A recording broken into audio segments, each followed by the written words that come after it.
After refusing to babysit my stepsister's kids, my dad threatened to cut me off, leading to uncovered family secrets and strained ties. I'm Sophia, 28F, and I've been dealing with some family trouble recently. My parents split when I was 10, and it was not a good experience. My mother moved out, and I lived with my father for several years. It was only the two of us. We were close, and I assumed we told each other everything, but as I got older, I realized there were many things my father withheld from me. When I was 16, my father introduced me to Linda, 50F. They had been dating for a time without informing me. I was hurt that he kept this a secret, but I attempted to be supportive. A few months later, they married, and Linda moved in with her daughter, Emma, 25F. The transition was difficult. I went from being an only kid to suddenly having a stepsister. Emma and I never really clicked. She was lively and outgoing, whereas I was more reserved. We were courteous to one another, but we never became close friends or anything like that. At 18, I moved out for college, relieved to get some space from my new family. I focused on my academics and met new people. After graduating, I found a job in the same city and decided to stay. I'd go to see my father and Linda on holidays, but that was about it. Emma and I scarcely communicated, just exchanging birthday texts and attending family dinners when I was in town. Fast forward to today. Emma recently came to my city with her 27-year-old husband Jake, and their two children, Liam, 4M, and Ava, 2F. Jake accepted a new position at a technology startup, so they relocated here. Emma does not work. She is a stay-at-home mom. When they first moved, my father called and requested me to assist them settle in. I was not delighted about it, but I agreed. I took them around the city, helped them select a suitable neighborhood, and even helped with part of the relocation. I believed that was the end of it, but I was mistaken. Emma began visiting my flat every evening with her children about a week after they relocated. She would ask me to look after them for an hour or two while she went errands. I initially accepted because I wanted to be nice, but it soon became a daily occurrence. I worked from home as a graphic designer, and while I was finished with work by the time she took the kids off, I value my alone time in the evening. I utilize that time to relax, work on personal projects, or socialize with friends. The kids are okay, but I'm not really a kid person. I don't know how to keep children entertained, and being around them always makes me nervous. I reminded Emma several times that she needed to hire a babysitter, but she always had an excuse. "It's just for today," she'd remark. "I'm still getting used to the city." I started to suspect she was taking advantage of me. Last Friday, I had planned to go out with my pals. We were celebrating my best friend's promotion, which I'd been looking forward to all week. I told Emma in the morning that I would be unable to watch the kids that evening. She said okay, and I assumed that was all. But at 6 p.m., just as I was about to leave, Emma arrived at my door with Liam and Ava. Before I could say anything, she handed me the kids and drove away. I tried calling her, but she did not answer. I even called Jake, but he did not respond. I had to postpone my plans and stay at home with the kids. I was infuriated. Emma had ruined my plans before, but this was the first time she fully ignored my refusal to babysit. I was trapped with the kids until 9 p.m., when Emma arrived to pick them up. When she arrived, I challenged her regarding her behavior. She pretended it was no big deal and claimed she had an emergency. When I pressed her for information, she was unclear and evasive. I warned her that this could not happen again and that she needed to get a proper babysitter. Emma became enraged and stated I was being selfish, and that families should assist one another out. That is when I lost my temper. I told her that we were not truly relatives. I explained that just because our parents married doesn't mean we had to be close. I informed her that we had scarcely spoken in years before she moved here, and now she was acting as if we were best friends. I told her I was done babysitting and that she shouldn't bring the kids over until invited. Emma left in tears.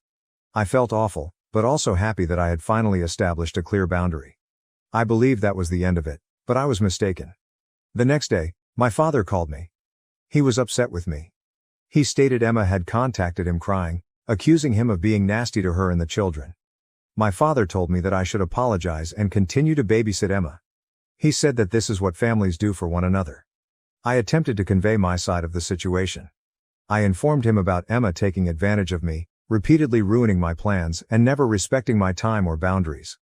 But my father was not listening. He continued emphasizing that I should be more understanding and helpful. Then my father said something that deeply saddened me. He called me selfish and expressed disappointment in the person I had become. He told me that Linda and Emma were now my family, and I needed to accept it. He even mentioned how distant I had been since he married Linda, hinting that I still harbored a grudge. I was shocked. I told him they were his family, not mine, and that I was an adult capable of making my own decisions. I told him that I had my own life and obligations and I couldn't just drop everything to be Emma's on-call babysitter. This resulted in a major debate. My dad threatened to cut me off if I didn't apologize to Emma and resume babysitting. I felt hurt and enraged. I informed him I was self-sufficient and didn't need his money. I also suggested that if he wanted to cut me off over this, perhaps we weren't as close as I believed. My father ended the call by hanging up on me. Linda and other family members have since messaged me, accusing me of being unfair. They suggest that I be more empathetic of Emma's circumstances as a young mother in a new city. Some of my aunts have even called to say I'm pulling the family apart. Emma hasn't contacted me directly, but she has been writing on social media about how families should always be there for one another. She has been tweeting quotes about the value of sisters and how blood does not determine family. It appears like she is attempting to publicly guilt-trip me. I feel like I'm going mad. Am I truly in the wrong here? I don't think it's fair for Emma to expect me to be a free babysitter anytime she wants, and I don't think my father should threaten me about it. But I'm beginning to wonder whether I went too far in claiming Emma and Linda aren't my real family. Part of me feels guilty. Perhaps I could have been more patient with Emma. Perhaps I should have tried more to connect with her when we were younger. But another part of me is angry and resentful. I feel that my thoughts and boundaries are not being respected. I have always treasured my freedom. After my parents divorced, I learned to rely on myself. I worked hard in school, received a college scholarship, and have established a successful profession.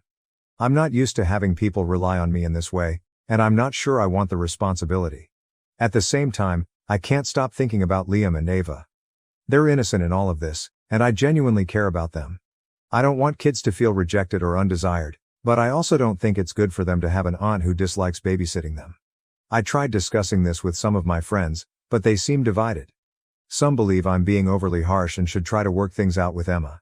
Others believe that I am correct in setting boundaries and Emma is entitled. I do not know what to do. Should I apologize? Should I stand my ground? I feel like this thing has spiraled out of control, and I'm not sure how to fix it. I don't want to lose my relationship with my father. But neither do I want to be taken advantage of.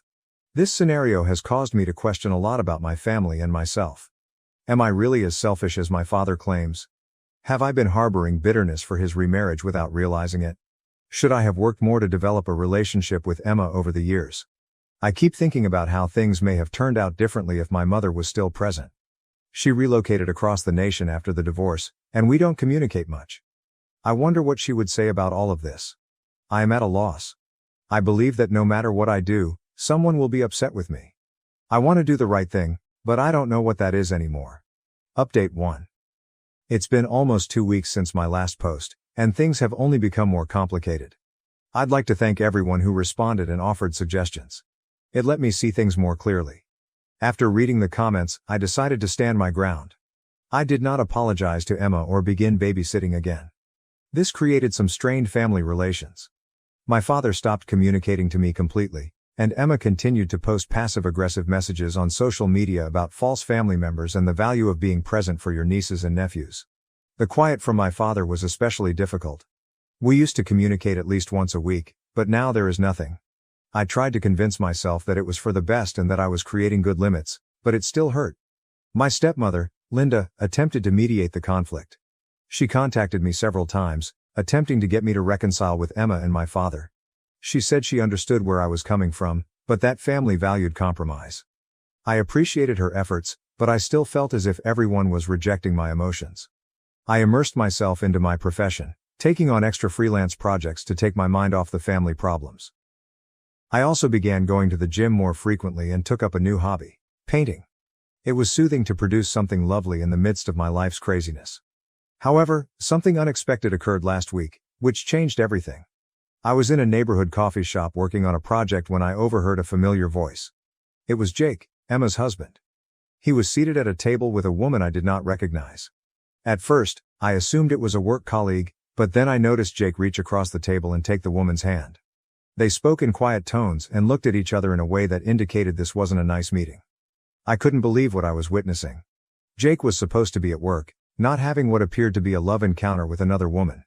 I sat there frozen, unsure what to do. Shall I confront him? Should I snap a photo as proof? In the end, I did not do either. I silently gathered my belongings and exited the coffee shop. I went home, my thoughts racing from what I'd just watched. I did not confront Jake. I wasn't sure whether I should tell Emma. Will she believe me? Our relationship was already fragile, and accusing her husband of adultery might only make matters worse. I chose to sit with the information for a day and consider what to do. The next evening, Emma called me. I almost didn't respond, assuming it was another attempt to guilt me into babysitting. But something prompted me to pick up. Emma was in tears and asked if she could come over. I consented, believing she might have learned about Jake. When she came, she was a complete wreck. Her eyes were red and puffy and she appeared to have not slept for days. But it was not about Jake at all. Emma admitted she had lied about running errands when she left the kids with me. She acknowledged seeing a therapist for postpartum depression and anxiety. Emma broke down while telling me her experience. She has struggled since Ava's birth, feeling overwhelmed and inadequate as a mother. She hadn't told anyone in the family because she felt humiliated and terrified of being judged. She left the kids with me during her therapy appointments. I was stunned. I felt a range of emotions: pity for Emma's situation, rage that she had deceived and taken advantage of me, and regret for how harshly I had judged her. I told Emma that, while I realized she was going through a difficult period, it was unacceptable for her to lie and dump her children on me without notice. We spoke for hours. Emma apologized for her conduct and for not being open about her issues. She promised to hire a proper babysitter for her sessions. I informed her that, while I couldn't be a regular babysitter, I would be happy to assist out on occasion if she gave me advance notice. As we spoke, I began to view Emma in a new light. I learned that despite her seemingly wonderful life, she struggled just like everyone else. It made me reflect on how little I understood about her life and how quickly I had judged her.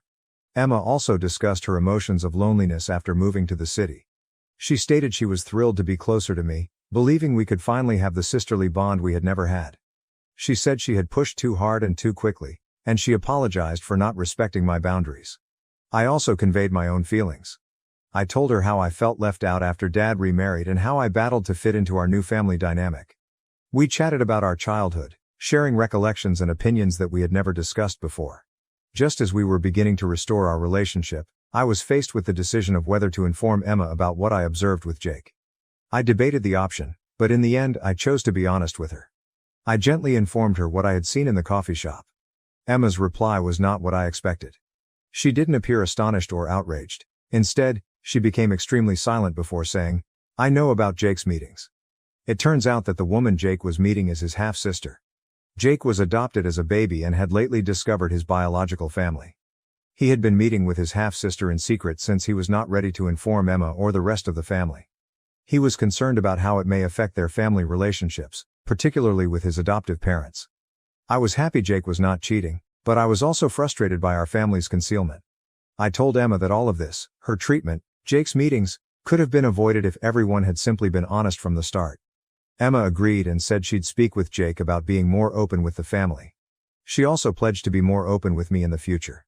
We concluded the evening on a brighter note than we had in weeks. The next day, I called my father.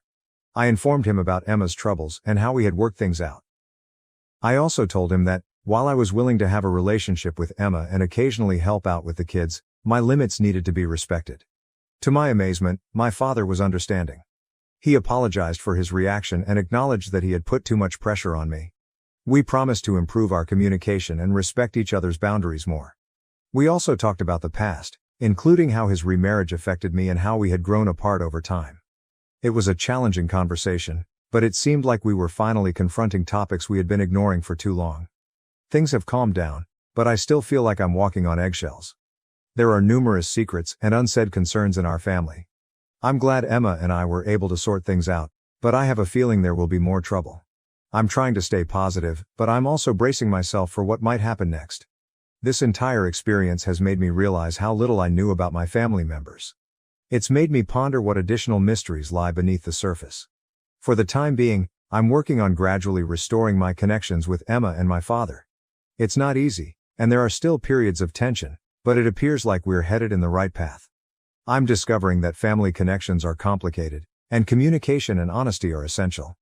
I'm also trying to strike a balance between being present for my family and preserving my own boundaries. It's a work in progress, but but I'm hopeful that we can be family without compromising our distinct wants and identities.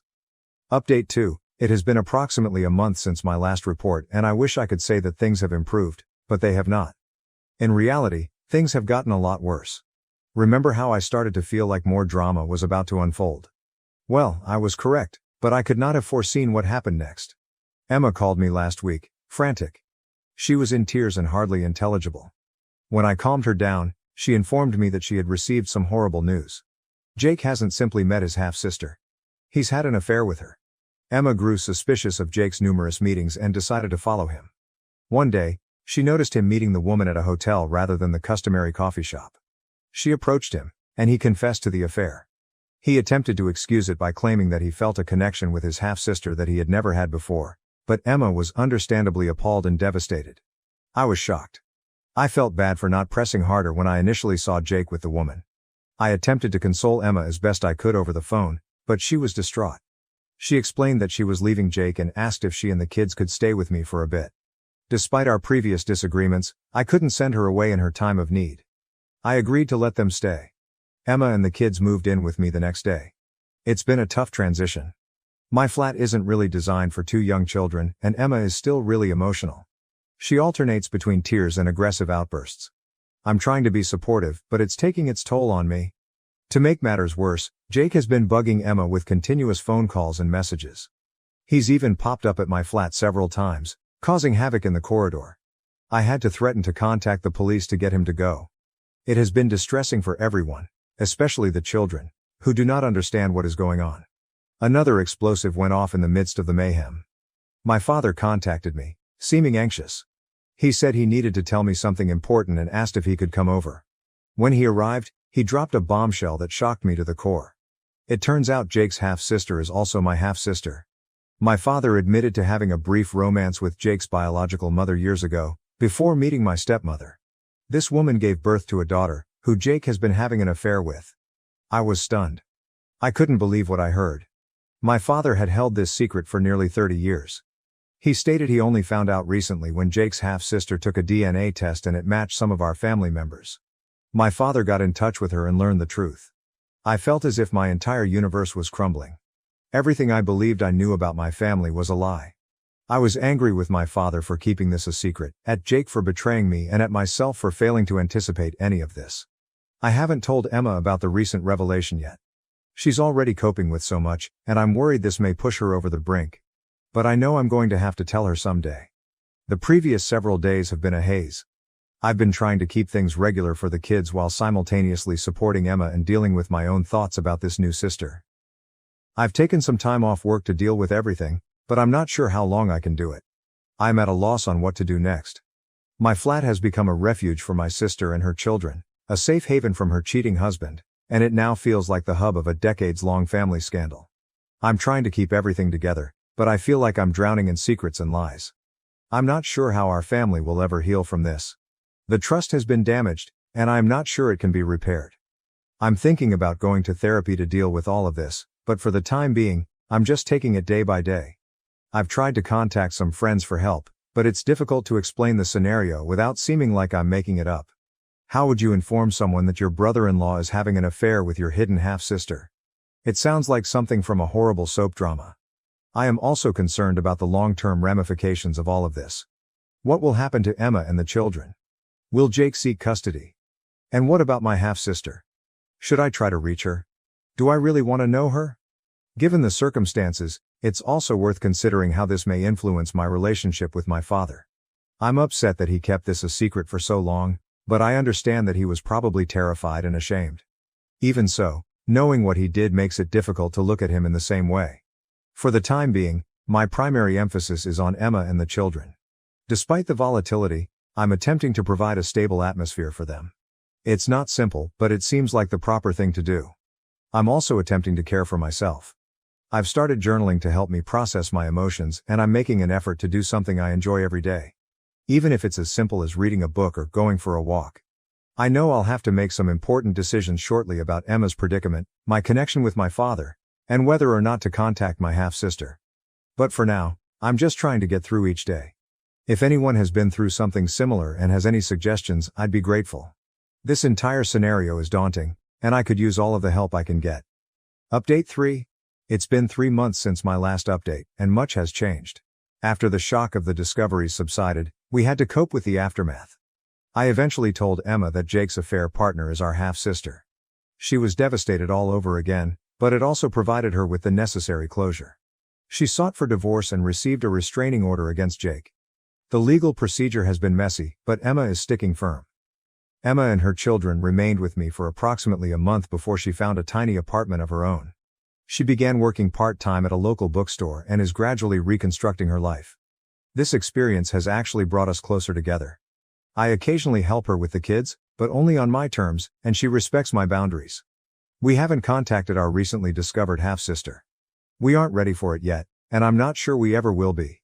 The circumstances of her existence, as well as her acts with Jake, make it difficult to consider having a relationship with her.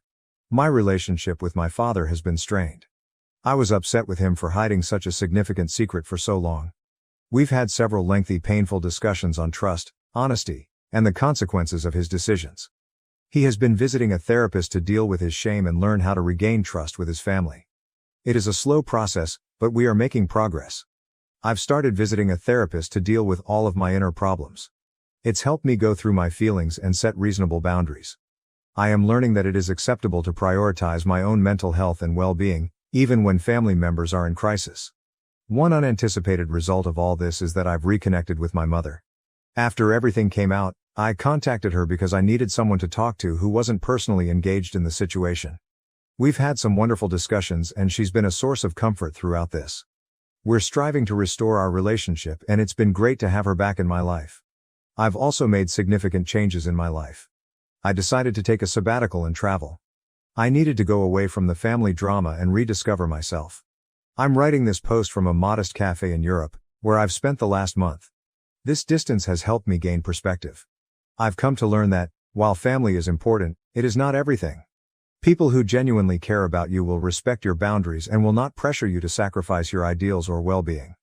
I don't know what the future holds for my family. The lost trust will take a long time to recover, if at all. But right now, I'm focusing on myself, healing and growing. I'm learning to define family on my own terms and surround myself with people who bring happiness into my life. Emma and I communicate regularly. She's doing better now, focused on her children and her new career. The divorce proceedings are ongoing, but she's managing them with strength I didn't know she possessed. We are arranging a trip with the kids next summer, something to look forward to. Jake, as far as I know, has left the city. His affair with our half-sister ended horribly, and he's been attempting to reconcile with his adoptive family. I don't know all the specifics, and honestly, I don't want to. My father and I are progressively restoring our relationship. We talk once a week, and while things haven't returned to normal, they're improving. He's trying to be more open and honest, not just with me, but with everyone in the family. This entire event has taught me a great deal about resilience, forgiveness, and the value of honesty.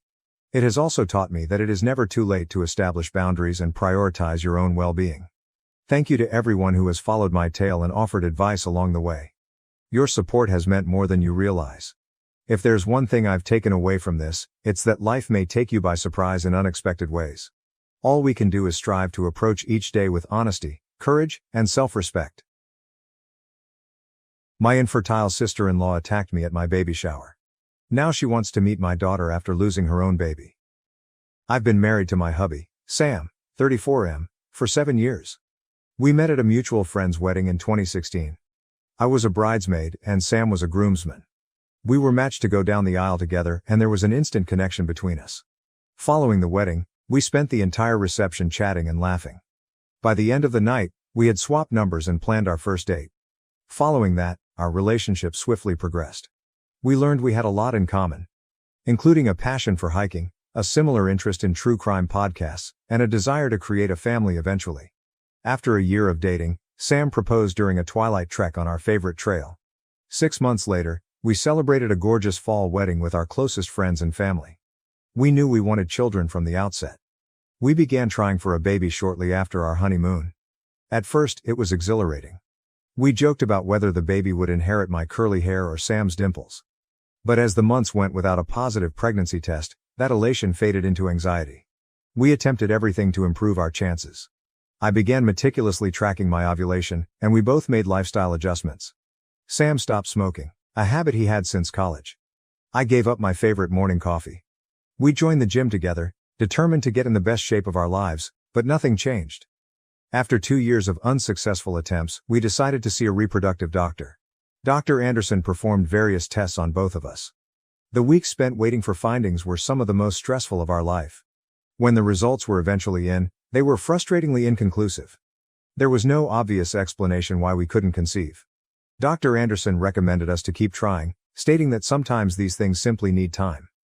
During this time, Sam's younger sister, Rachel, 29F, married her college sweetheart, Jack, 31M. Their wedding was a spectacular occasion, and I remember feeling envious as Rachel tossed her bouquet and joked about how she and Jack would be the next to have a baby. Little did I know how important that moment would be in our lives. As our struggle to conceive progressed, we began to feel isolated from our friends and family. It appeared that everyone around us was having babies effortlessly. Our social media accounts were flooded with pregnancy announcements and baby images, and each one felt like a hit in the gut. We began declining invites to baby showers and first birthday parties, finding them too hard to attend. After 5 years of trying, it finally happened. I was a week late, but I was reluctant to take a test because I didn't want to be disappointed again. Sam finally bought a pregnancy test and pushed me to use it. When those 2 pink lines emerged, we both erupted into tears of happiness. We must have taken 5 additional exams just to be certain. Given our background, we chose to wait until 12 weeks to announce the pregnancy. The weeks spent concealing our secret were both thrilling and terrible. Every sensation or wave of discomfort pushed me into a frenzy, fearing something might go wrong. But when our 12-week scan revealed our tiny bean dancing around on the screen, we realized it was time to express our delight. We announced our pregnancy during a family meal. Sam's parents were having their annual summer barbecue, which seemed like an ideal chance. When we announced the news, the response was extraordinary. Sam's mother burst into delighted tears, his father hugged him tightly, and my parents could not stop smiling. It was a magnificent moment that I will remember forever. Despite the excitement and congrats, I couldn't help but observe Rachel's reaction. While everyone else was rejoicing, she remained sat, her expression unreadable. When she eventually came over to congratulate us, her hug was stiff and her grin couldn't reach her eyes. I dismissed it at the time, figuring she was simply stunned by the news. As my pregnancy progressed, we began to prepare for our baby's birth. We transformed our home office into a nursery by painting the walls in a gentle mint green. Sam's father assisted us in assembling the crib, which turned out to be a full-day event complete with pizza and non-alcoholic beverages for me. My mother and I spent weekends shopping at thrift stores seeking one-of-a-kind, vintage-inspired baby outfits. Rachel's behavior remained unusual during this period.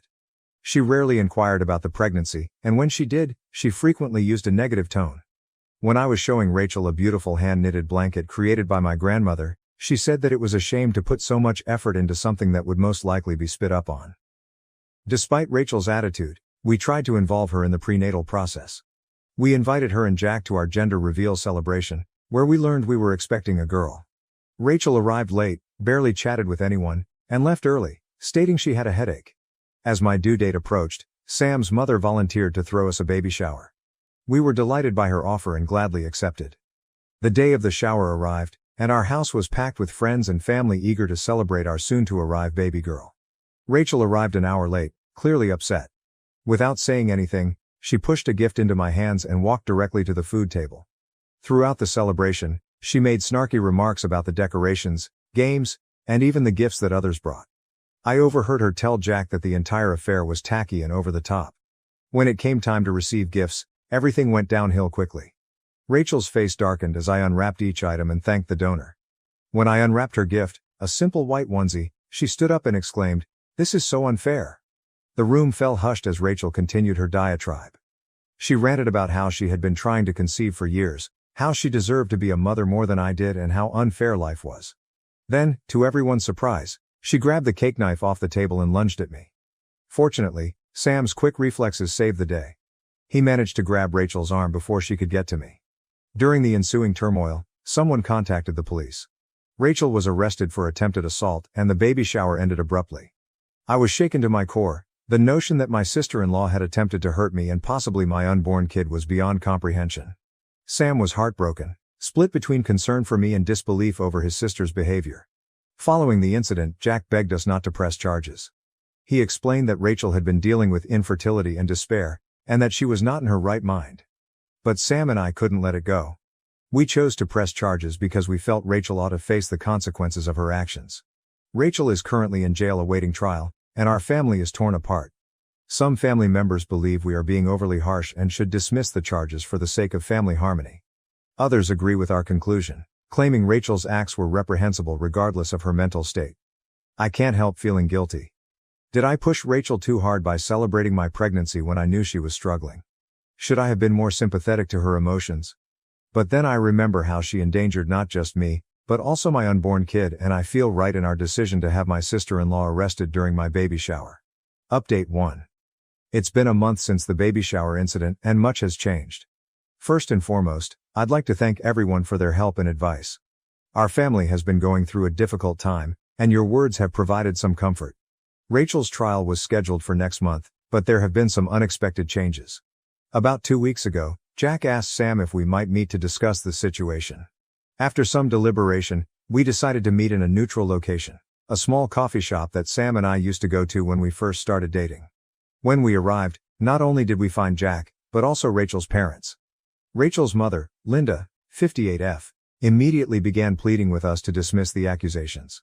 She stated that Rachel had been diagnosed with severe depression and anxiety, and that she was now taking medication and receiving therapy.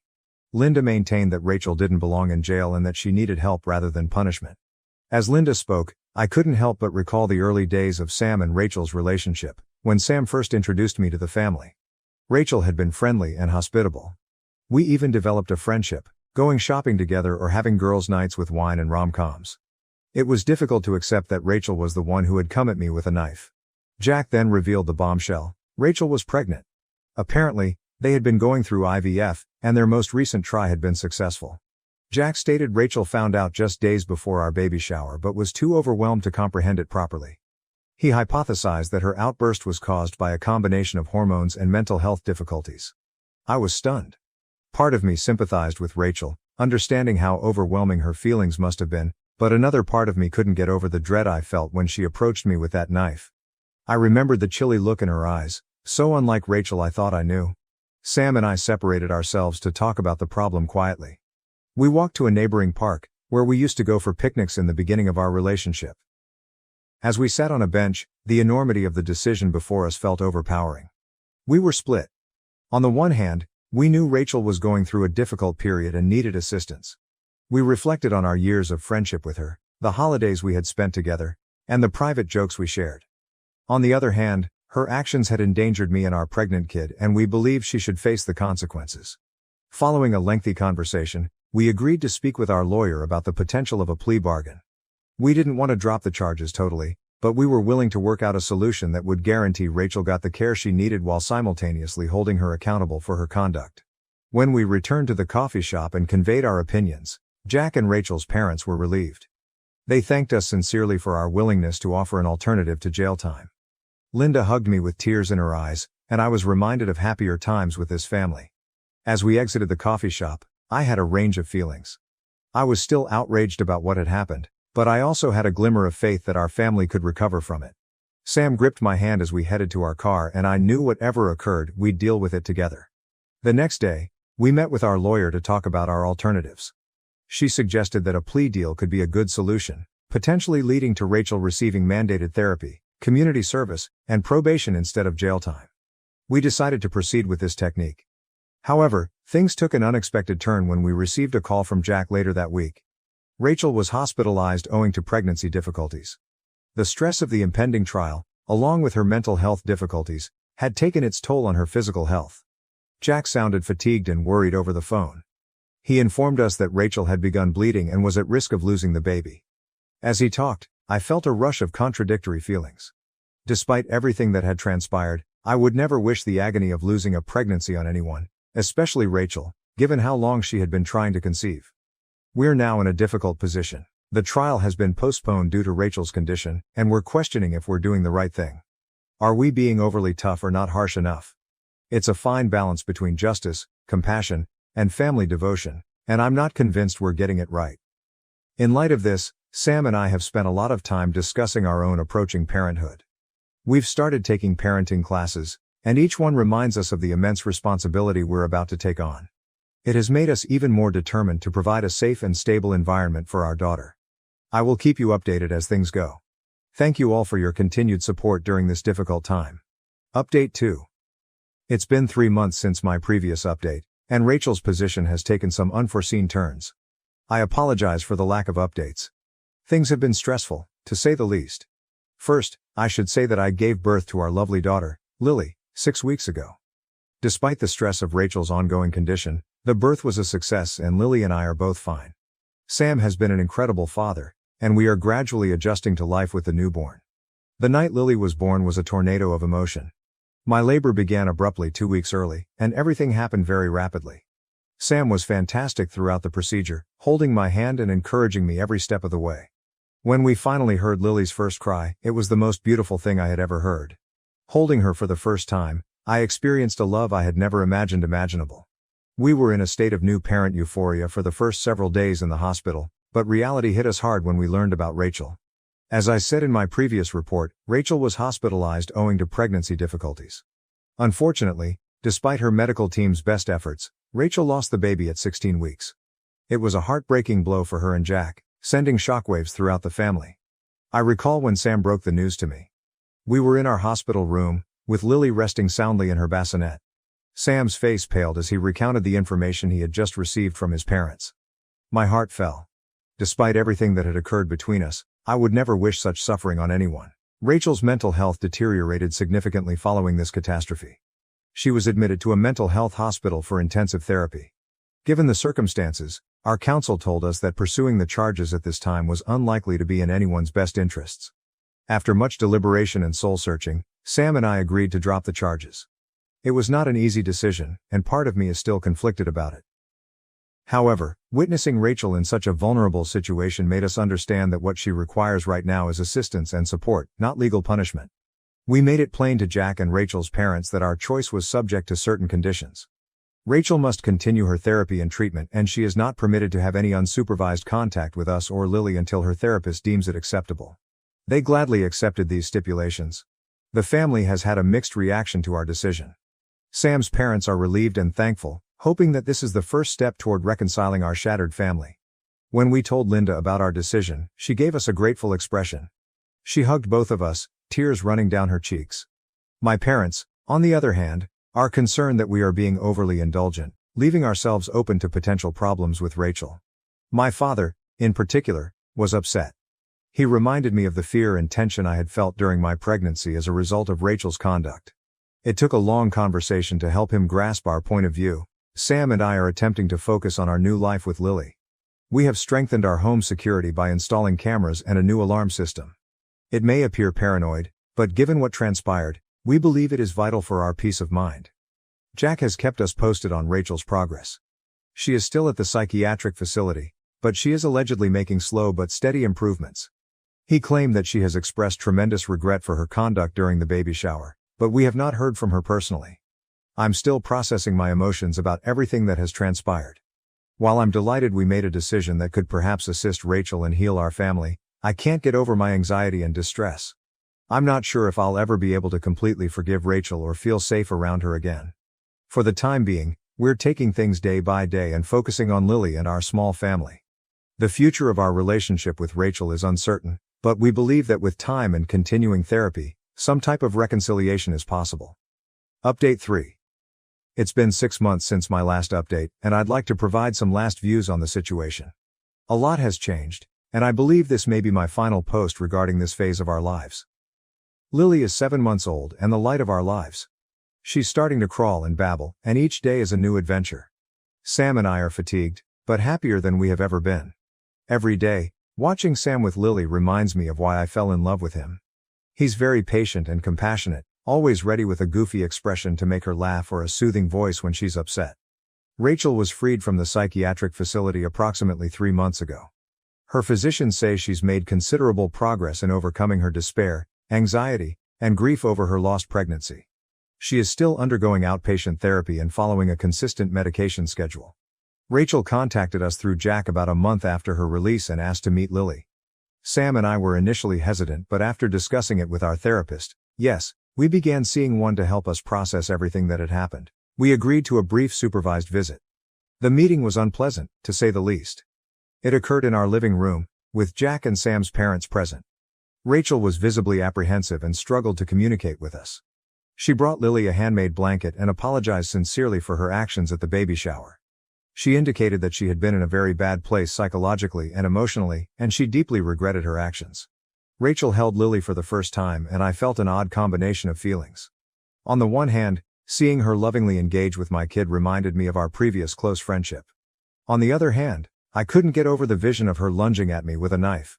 I found myself tensing up whenever Rachel moved, even though I knew she wouldn't hurt Lily. While I appreciated her apologies, I found it difficult to fully accept. The memory of her coming at me with a knife is something I'll never forget. Sam seemed more open to forgiveness, but I could sense he was still guarded. He maintained a close eye on Rachel during the visit, never leaving her seat with Lily. Since then, we have had a couple more monitored visits. Each one gets a bit better, but I still have a long way to go before I'm comfortable leaving Lily alone with Rachel. We've settled into a monthly visitation schedule, always with Jack present and generally at Sam's parents' place. It's neutral territory, so everyone feels more at ease. Jack has been tremendously helpful throughout the entire process. He is always present during the visits and will quickly remove Rachel if she displays any signs of anxiety. He's also been going to therapy with Rachel to work on their relationship and process their shared grief over their baby's loss. The rest of the family is gradually readjusting to their new normal. Sam's parents are happy to have the family together again, but they respect our boundaries with Rachel. Linda's eyes light up with relief every time we all make it into the same room without incident. Sam's father has taken to playing peacekeeper, always ready with a joke or a change of subject when emotions mount. My parents remain suspicious, but are making an attempt for Lily's sake. They've started joining us at some of the family occasions, but I can tell they're constantly on high alert around Rachel. My mother, in particular, keeps a close eye on Rachel when she is near Lily. I love their protectiveness, even if it can add to the anxiety. Looking back on everything that has happened, I have conflicting emotions. While I'm relieved Rachel is receiving the assistance she requires, I can't help but worry what could have happened if we had detected her difficulties sooner. Could all of this have been avoided if we had been more alert? Some nights, I lie awake revisiting every encounter we had in the months preceding up to the baby shower, looking for clues we could have overlooked. At the same time, I've learned a lot about establishing boundaries and putting my family's safety and well-being first. I've also developed a better grasp of the intricacies of mental health disorders and how they affect entire families. It has increased my empathy, not only for Rachel, but also for others who may be battling silently. For now, we are cautiously optimistic about the future. We are taking things slowly with Rachel, always keeping Lily's best interests in mind. I'm not sure if our connection with Rachel will ever be the same, but we're eager to see where this new chapter leads us. Last week, we hosted a family supper at Sam's parents' home. It wasn't perfect, there were still awkward moments and tension, but it was the closest we'd gotten to normal in over a year. Watching Rachel assist Sam's mother in the kitchen or witnessing her giggle at one of Jack's jokes, I got flashes of the sister-in-law I once knew. It gives me hope that, with time and effort from all sides, we may create a new type of family dynamic. As for Sam and myself, the entire experience has brought us closer together. We've learned to rely on one another in new ways and to be more open about our worries and hopes. Every night, as we put Lily into bed, I am reminded how fortunate we are and how much we have to be thankful for. Thank you for following our story and for your support at this difficult time. Your guidance and encouragement have been helpful. While I hope to never have to post about such a tough issue again, I am glad for the support I have gotten here. If there's one thing I've taken away from this, it's that healing is possible, even in the most unexpected circumstances. After my wife's betrayal with my business partner, I guard my daughter's future while they try to reinsert themselves in our lives. My ex-wife Kathy, 38, and I, 38, had been together for 19 years and married for 16. We also had a 14-year-old daughter together, however she left approximately 6 months ago to be with my previous work partner. To be more specific, my ex-work partner, as he sold his shares and left the company once I uncovered the affair. Leon, the guy I used to run the firm with, was a coworker and a close friend. We agreed to quit our jobs and form a company together. We'd been working together for 5 years, and he'd had an affair with my wife for 3 of them. I learned about it approximately 6 months ago when I discovered some text messages on my wife's phone. When I challenged her about it, she didn't even try to dispute it and instead accepted everything. She told me she was sick and tired of hiding things and simply wanted to leave. I was saddened since I had no notion she was unhappy in our marriage, and I was willing to do anything to change that. So on the day I confronted her, when she announced she was leaving, I assured her we could still make it work. That was very stupid of me, but I was desperate. She simply became irritated with me and stated that the only reason she married me in the first place was because she was pregnant and didn't want to be alone. She'd tried to love me for 16 years, but it hadn't worked. She was not going to let me stop her now that she had found someone she truly loved. She explained that now that I knew about the affair, her secret had been revealed, and I had to swallow it and move on. I was heartbroken, especially for the sake of our daughter, but she didn't even hesitate to leave. She filed for divorce, and the petition was quite simple. She simply wanted to leave and did not demand a settlement or alimony from me. The asset distribution was fairly balanced. We concluded the divorce after a few months. After a while, I knew that what had transpired would prevent me from making it work with her. After we filed for divorce, I faced Leon, who just apologized, claiming he had wanted to tell me about the affair for a long time but didn't know how. Within a few weeks, he quit and informed me that he and Kathy would be moving away to avoid causing further trouble for me. Kathy had been offered a fantastic job in Boston, and his cousin lived there, so he could work alongside him instead. He sent all of this in an email, and we never spoke again. The last time I saw Kathy was 2 months ago, on the day our divorce was finalized. Since then, I have not heard from one of them. My kid and I were going through a difficult time, but we were getting by. At least I still had my business to manage, which kept me busy since I wanted to provide my daughter the future she deserved. However, Kathy returned about a week ago and I'm still not sure if my daughter and I did the right thing. So around a week ago, at 11 p.m., someone began furiously ringing our doorbell and knocking. My daughter had already gone to bed and I was finishing up some work in my office when it happened. We hurried to the door to check and through the glass, we saw Kathy. My daughter urged me not to open the door because she was furious with her mother. Despite having partial custody, Kathy has made little effort to communicate with our daughter, and the fact that she cheated does not sit well with her either. Their relationship is tight right now, but I knew if Kathy was at my house at such a late hour, it had to be urgent, so I opened the door and allowed her in. Instead of coming in, she started ranting at me from the doorstep, threatening to sue me. She insisted on taking this to court so she could receive everything she was owed since she couldn't believe I had chosen to punish her so harshly. For the first few seconds, I had no understanding what she was saying, and I had to urge her to slow down and elucidate since I was so perplexed. She was still upset and said there was no need for me to pretend I didn't know because she was certain I had withheld Leon's true character from her to punish her for cheating. Then she pulled up her shirt sleeve and showed me a place on her arm covered in a band-aid. I concluded Leon must have done something, which surprised me because we had worked together for several years and he had never lost his cool in front of me. Kathy told me that they had been arguing for the past few weeks, ever since they moved to Boston. Nothing had remained the same since their move. She assumed it was because Leon was still adjusting to his new life, but after a month there, he was acting as if everything was Kathy's fault. He apparently kept accusing her of wrecking his life because he had to abandon the business he had fought so hard to build. Now he had to work with his cousin, who was always undermining him, and he blamed Kathy for everything. She was the one who told me about the affair before he was ready, and now he had to relocate to Boston for her work, so he couldn't compete for the business either. They'd been arguing every night, and the night before she arrived, he got incredibly angry and threw a vase at her. She attempted to dodge it, but it still struck her arm, causing a cut. Until that point, he had only verbally abused her, but this time it had gone too far, and she had left the house that night to take the next flight here to tell me about it. She told me that Leon had not even tried to contact her or apologize after she departed. She said I was to blame for this because she believed I was aware of his violent behavior and had concealed it from her in order to punish her. She thought it was unfair of me to do so, especially because she believed she had done me a favor by not fighting for anything during the divorce. I couldn't even get her back and secure her safety. It was all pretty foolish because, as I already stated, I had worked with Leon for a long time and knew him well, but just on a professional level. In the office, he was much different. I had never dated him and had only met the ladies he had previously dated, so there was no way I could have known about this side of him. Her charges that I had hidden everything on purpose made no sense to me, and I was furious that she was acting as if I owed her something. I attempted to explain to her that I had no idea about all of this and that I was deeply sorry that it was happening to her, but it was ultimately her fault. She could threaten me with litigation all she wanted, but she understood it wasn't my fault. She continued to argue, stating that I knew everything and that she would fight for everything she didn't get during our divorce. My daughter had been waiting at the door the entire time, and I had almost completely forgotten about her since I was so preoccupied with the fight. When we started talking in circles, she interrupted Kathy and told her to go. I was astonished since I didn't expect her to interrupt, and I believe Kathy was caught off guard. Kathy then advised my daughter to stop up and keep out of it because she was too little to understand what was happening. She told my daughter to go to bed, but she refused. She held firm and stated that Kathy had no right to speak to me in this manner, especially given what she had put me through. My daughter reminded Kathy that I had been sad for the past few months, ever since I discovered her infidelity. Kathy, the cruel and heartless monster that she was, simply carried on with her life.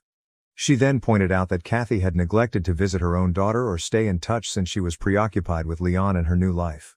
My daughter informed Kathy that she had failed to be a good wife and mother, thus she had no business acting like a victim in a scenario she had made for herself. My daughter is only 14, but seeing her express those things made me realize how much she had matured since the divorce. Kathy was completely speechless and unable to respond to our daughter's statements.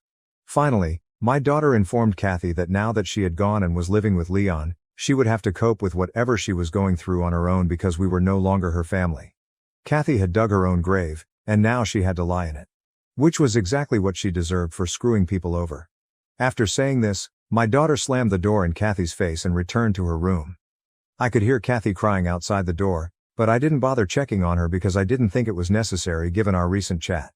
I too went back to bed, trying not to think about the issue for the following few days while keeping myself busy at work. I was quite proud of my daughter for standing up for me and not allowing me to appear weak in front of Kathy. Things were going well after that visit, but 3 days ago Kathy showed up again, this time with a lawyer, demanding complete custody of our kid. Fortunately, our daughter was out with a couple of friends when she came over in the evening, so I haven't told her anything about it yet. I was furious when Kathy informed me that after our daughter spoke with her the last time we met, she decided she would no longer allow our daughter to live with me. She informed me that the actual reason she hadn't tried to contact our daughter after I found out about the affair was that she didn't want to become involved in a lengthy custody battle that would disturb my life much more than she already had. This, she claimed, was why she wanted to depart discreetly and hadn't attempted to contact our daughter. She thought it would have made matters worse because I was furious about the situation. So she was basically trying to tell me that she did all of this for my sake, not just to get out of having any responsibilities.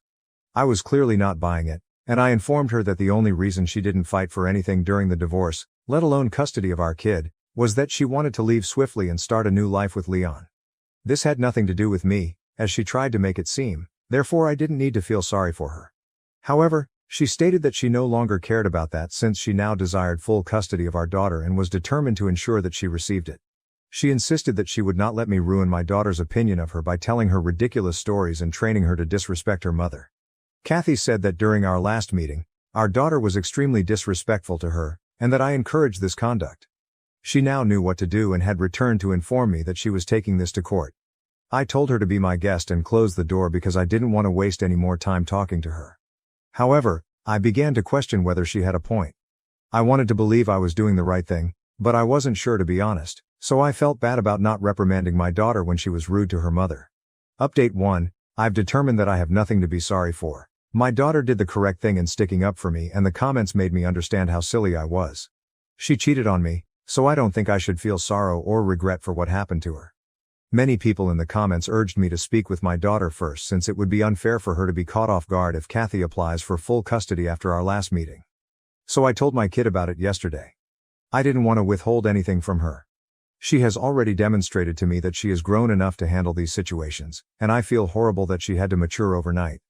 At least now, I can help her prepare for the future. So yet, we haven't heard from Kathy, but we expect to shortly. Our daughter is 14, which means she can be considered in court if the situation escalates. If we can reach an agreement during mediation, that would be ideal, but just in case, I have confirmed that she actually wants to stay with me. She has made it clearly plain that she doesn't want anything to do with Kathy, not just now anyhow. She told me that in the future, she would contemplate reuniting with Kathy and restoring their connection, but for the time being, everything is too fresh.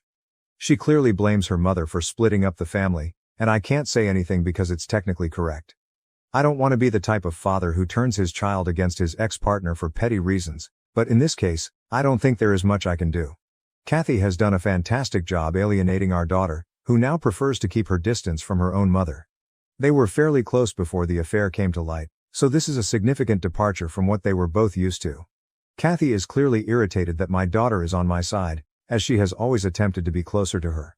Speaking of which, Several of you wanted to know who informed our daughter about the affair. It was Kathy, not me. She confessed in an email to our daughter a few days after she moved out, without first asking if I wanted to be involved. My kid was really unhappy when she found out, but she still wanted to speak with her mother just once. However, Kathy refused.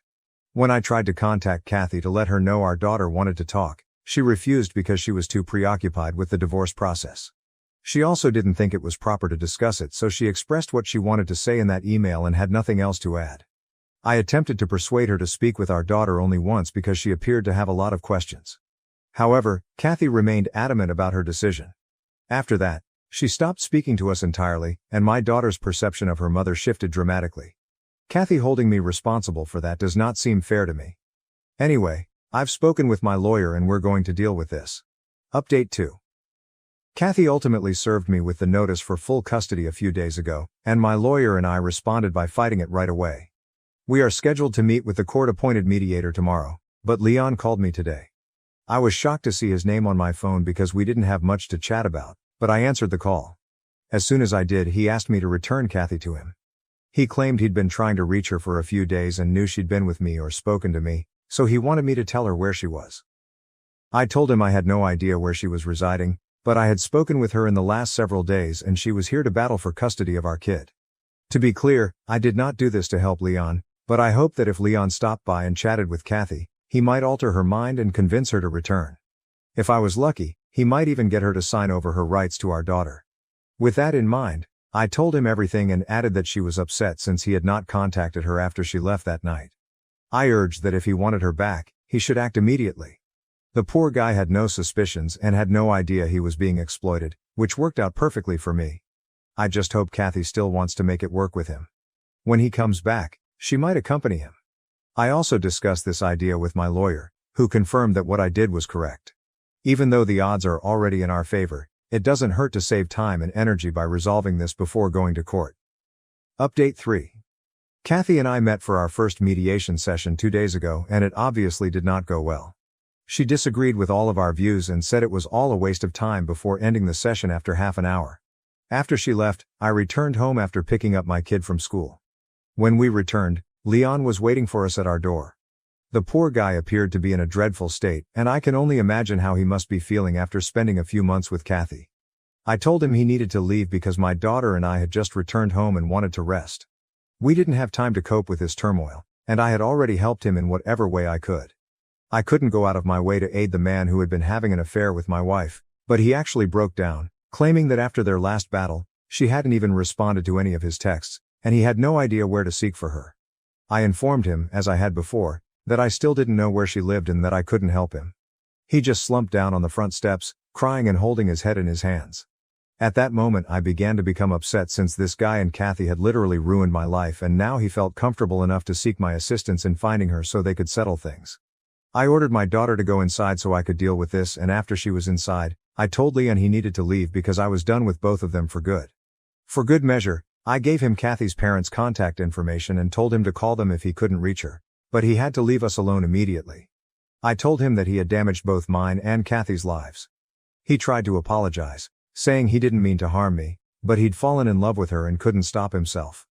I didn't want to hear it, so I said nothing, and he departed. I'm constantly exhausted and bewildered, and I have no idea what I'm doing with my life right now. I sincerely hope and pray that Leon and Kathy can make things right for my sake, if not theirs, because if they do, they will most likely leave me and my kid alone, and I will finally be able to move on with my life. At this point, I'm not sure what's going on or how I should feel about anything. I'm numb for the most part and can't wait for this to be over. Update 4. Kathy stopped our mediation sessions a few days ago, saying she wanted to take our case to court. That would not end well for her, as we all knew, but it appears she was no longer in denial. Anyway, she came to see me a few hours ago with Leon.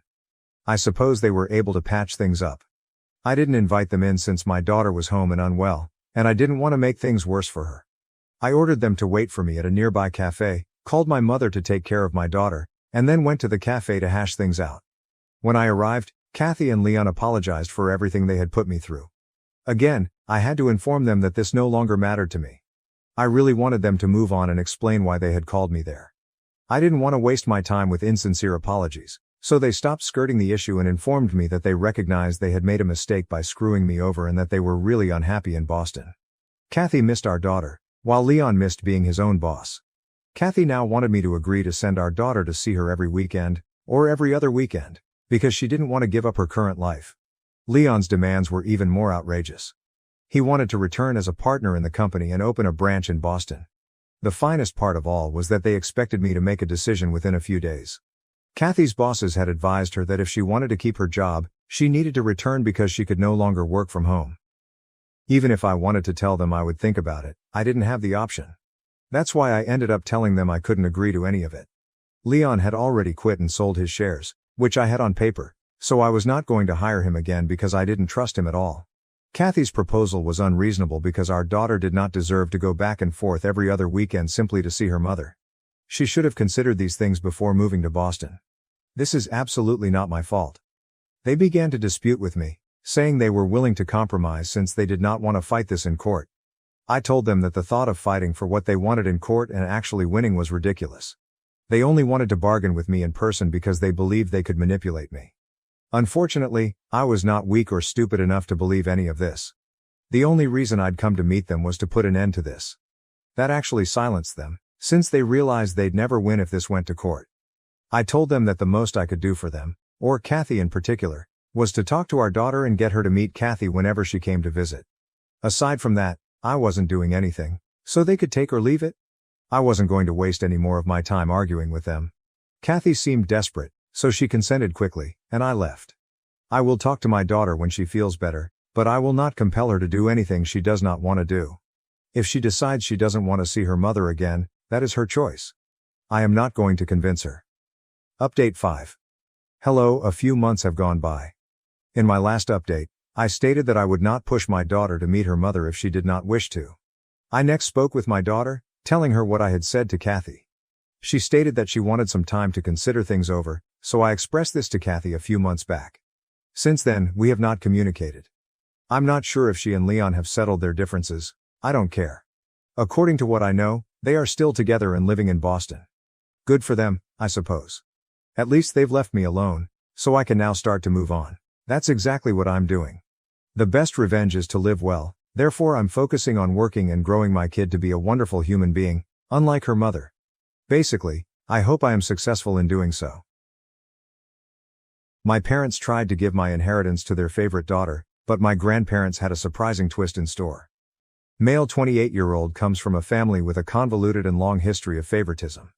My younger sister Amy, 25, has always been preferred by my parents, especially Dad, over me. Starting in our childhood, this partiality only got worse as we grew up. Amy was the golden child from my earliest memories. Our parents threw her an elaborate birthday party including professional face painters, a bouncy castle, and a petting zoo when I was 5 and she was 2. I had a store-bought cake and a little family supper for my birthday that same year. This helped to define the tone for years to come. The differences became clearer as we aged.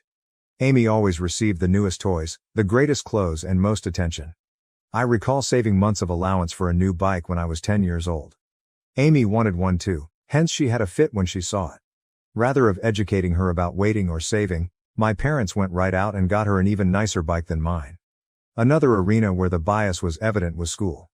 Amy's parents attended all of her school functions, while they usually missed mine. I took front stage in the school play in 4th grade. I practiced for weeks, driven by great enthusiasm. My parents arrived an hour late on the night of the play, therefore missing my major scene. They were consoling Amy after she complained of stomachache. She was good later on, they had simply lost count of time playing with her. Regarding academics, nothing I ever appeared to do seemed sufficient. I joined the math club, often received straight A's in middle school, and even took first place in a regional science fair. Though my parents hardly noticed these successes, they gave Amy a celebratory dinner and purchased her a new phone as encouragement to keep getting better when she scored a B+ on one test in her weakest subject. In particular, high school was difficult. With an eye toward their approval, I put myself into whatever activity I could. Along with keeping a 4.0 GPA, I was editor of the school newspaper, debate team captain. Amy coasted through school, hardly keeping a C average, and spent much of her time hanging out with friends. I was chosen from our university as one of 2 junior year applicants to participate in a famous summer program at Harvard. It was such an honor, and I felt great. My dad grumbled and moved the topic to Amy's forthcoming dancing performance when I told the news over supper. At least my mother remarked, "That's nice," but she moved on fast. My parents couldn't bring me to the airport on the night Amy's concert fell on the same day I was leaving Harvard, as they wanted to see Amy perform. I asked the parents of a friend for a ride. Another agonizing experience was the college application process. I worked months on improving my essays, engaged in extracurricular activities, and SAT preparation. Several elite colleges accepted me, and I was given a sizable scholarship to my ideal college. When I told my parents about this at supper, their reaction was barely passable. "That's good, but don't let it run to your head. College isn't everything," my dad advised.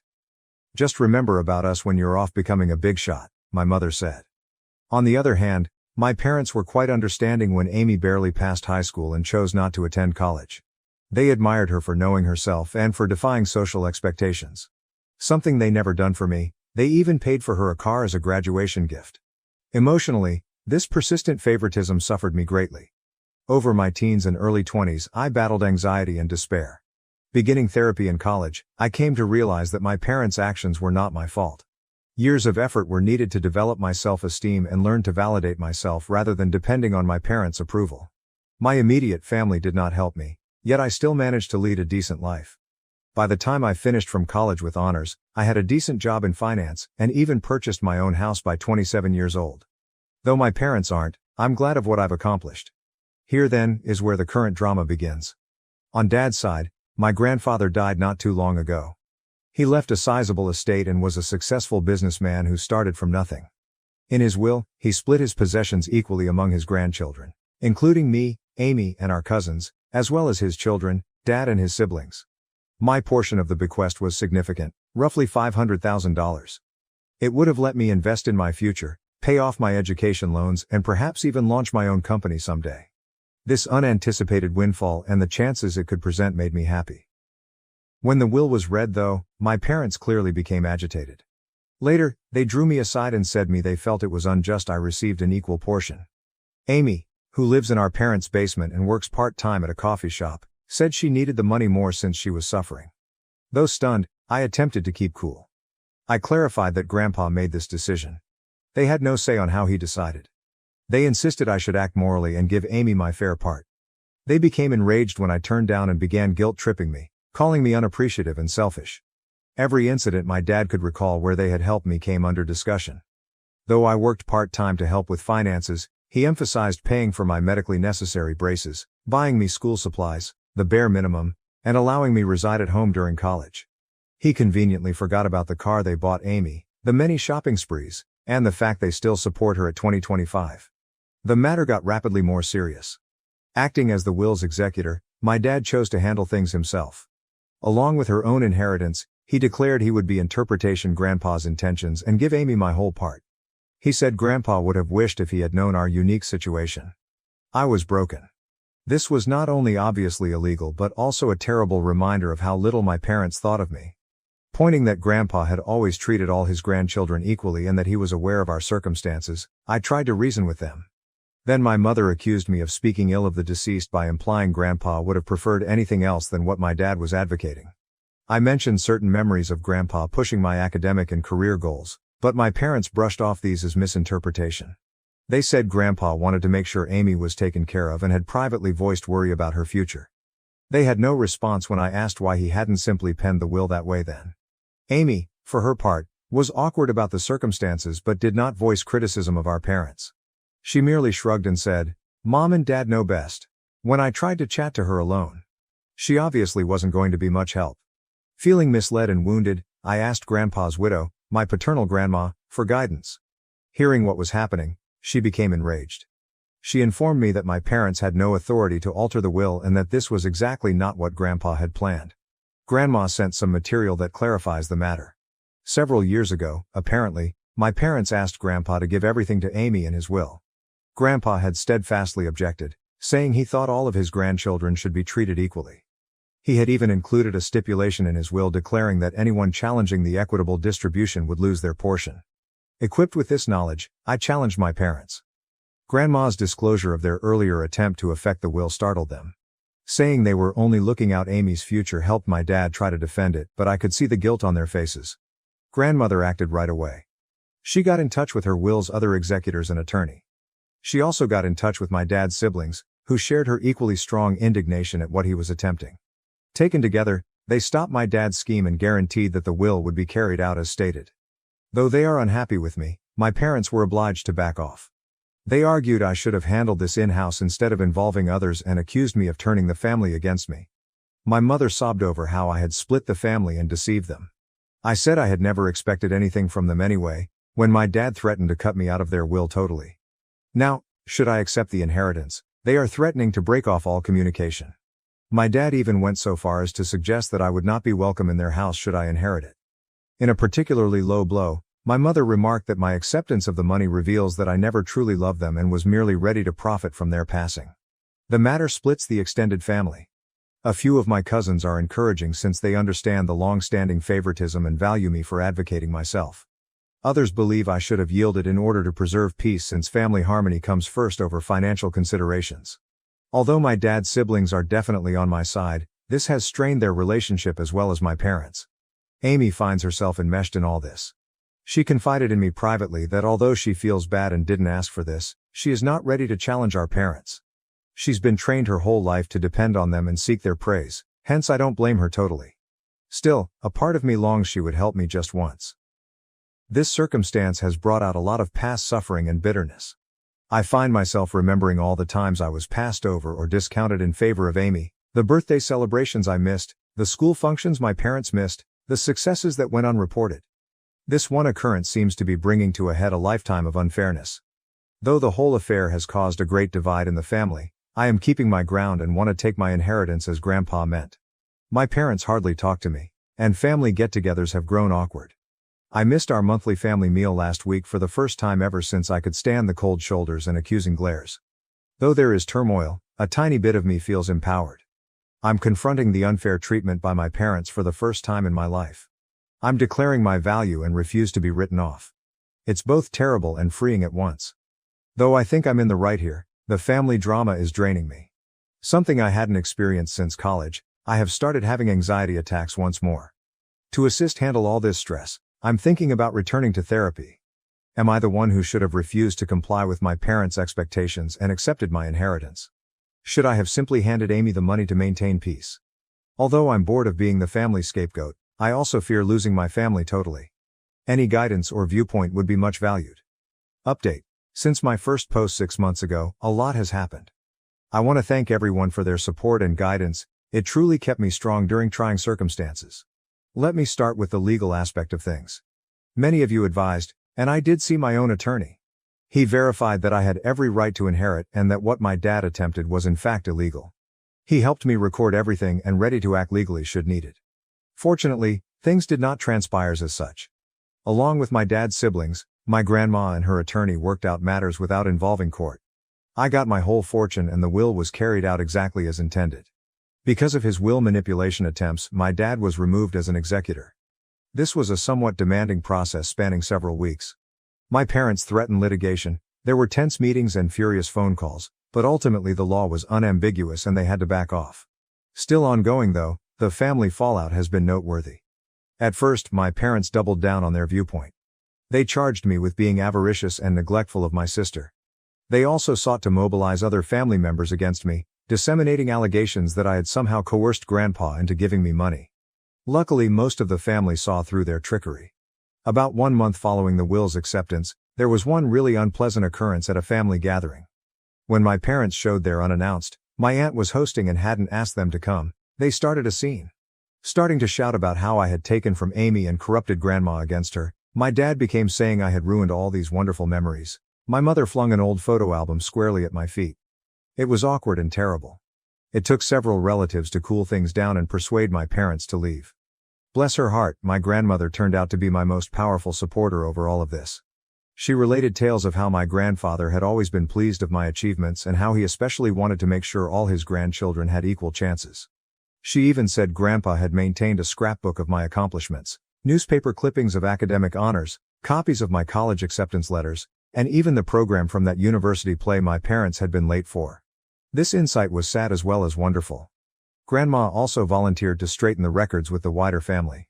She organized a family gathering excluding my parents, laying out the entire history of my parents' partiality, including events I had long forgotten or never ever heard about. Having someone at last recognize the unfairness I had gone through for years was vindicating, but it also reopened old scars. About my sister Amy, she at last found her voice in all this. She came to me personally and apologized for not sticking up for me earlier after some soul-searching and several long talks with our grandmother. She said she thought our parents' preference was improper, but she had been too terrified to confront it. We discussed our childhood and how it influenced both of us in great length and emotional intensity. Amy admitted that being the favorite child wasn't as wonderful as it seemed. She never learned how to stand on her 2 feet and felt great pressure to live up to our parents' expectations. She told tales of times she yearned to accomplish things on her own, but our parents would swoop in and handle everything for her, therefore depriving her of the opportunity to develop and learn from her mistakes. For our relationship, this talk marked a sea change. We began to mend the sibling link our parents' partiality had broken. Just the two of us have been routinely meeting for coffee to discuss and encourage one another through this family crisis. Declaring that she was going to pay for college with her inheritance astonished everyone. She claimed seeing me stand up for myself motivated her to start managing her own life. Once she decided what she wanted to study, she registered in a nearby community college, first intending to transfer to a 4-year university. Our parents let out startled gasps. They knew, I believe, that their babying had not done Amy any favors. The response of my parents to all this has been diverse and changing. They first attacked both of us angrily. They tried to guilt Amy into quitting college to help the family since they said I turned her against them. They changed strategy when that proved ineffective. After several protracted talks with my grandmother and seeing Amy's great transformation, my mother began to recognize how damaging their actions had been. She has made some hesitant moves toward reconciliation, even beginning therapy to address her problems. She got in touch to apologies, owning that she had been unfair and requesting a chance to right things. It's a slow process, and while I'm gently hopeful, I'm also keeping strong limits. Sadly, my dad has been less likely to own any mistakes. Still furious, he feels as though he is the victim in all this. He has been chilly toward Amy since she chose to go college and hardly speaks to me. He has tried a few times to control us, threatening to sell our childhood house should we fail to come to our senses or forgiving us should we realize we were wrong.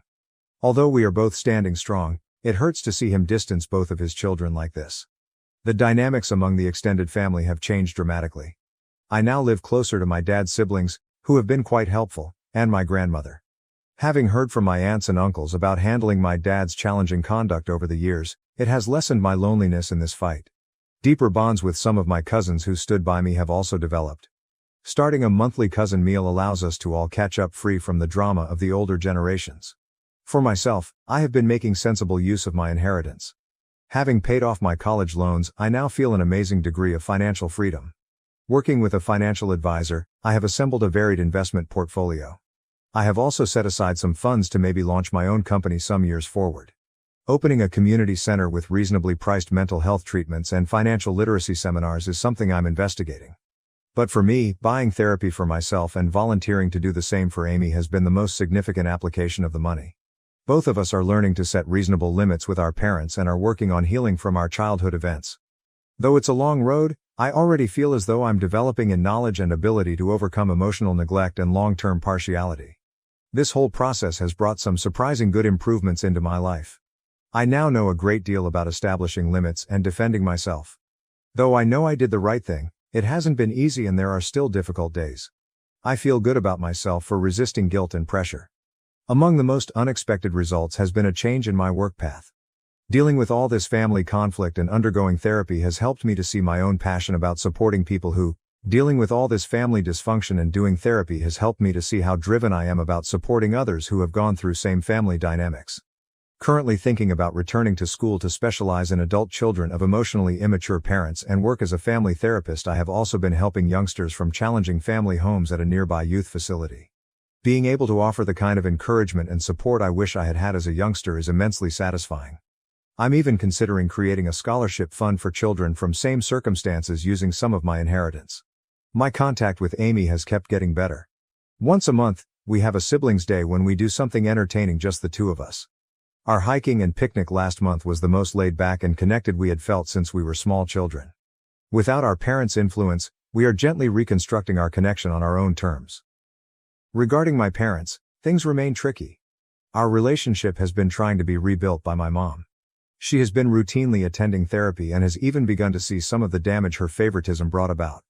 We have had a few one-on-one lunches when we have had some honest, though challenging talks regarding our past and forward direction.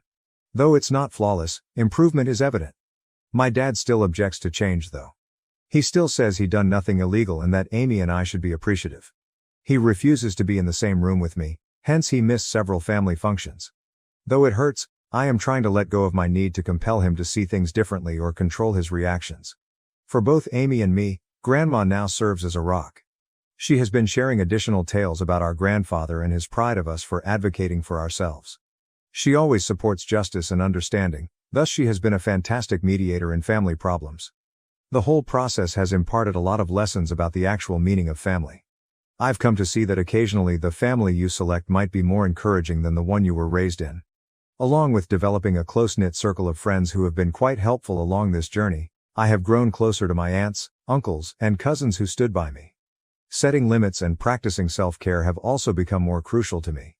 I'm growing better at saying no to circumstances that compromise my mental health, and I no longer feel bad about giving my personal well-being top priority. I was so preoccupied with trying to achieve my parents' favor that I had always put off investigating new interests and hobbies. To those in same circumstances, I would wish to advise not let someone make you feel bad about getting what is rightly yours. Even if it generates controversy, it's reasonable to defend yourself. Though family dynamics might be complex, you are deserving of fair treatment. Remember, you never have too late to begin developing the life you are due. See a therapist if necessary. Surround yourself with encouraging people. And don't hesitate to establish limits. Who you are personally defines your value, not how your family treats you. I want to thank each of you once more for your suggestions and encouragement. It meant more than what you would have known during a really trying period. Although the road has not been simple, I am excited about the future and confident in self-assurance I have not experienced in years. Where this new chapter of my life will lead excites me, and I am resolved to stop the pattern of favoritism and build better relationships in my own future family. Regarding my parents, things remain tricky. Our relationship has been trying to be rebuilt by my mom. She has been routinely attending therapy and has even begun to see some of the damage her favoritism brought about. We have had a few one-on-one lunches when we have had some honest, though challenging talks regarding our past and forward direction. Though it's not flawless, improvement is evident. My dad still objects to change though. He still says he done nothing illegal and that Amy and I should be appreciative. He refuses to be in the same room with me, hence he missed several family functions. Though it hurts, I am trying to let go of my need to compel him to see things differently or control his reactions. For both Amy and me, Grandma now serves as a rock. She has been sharing additional tales about our grandfather and his pride of us for advocating for ourselves. She always supports justice and understanding, thus she has been a fantastic mediator in family problems. The whole process has imparted a lot of lessons about the actual meaning of family.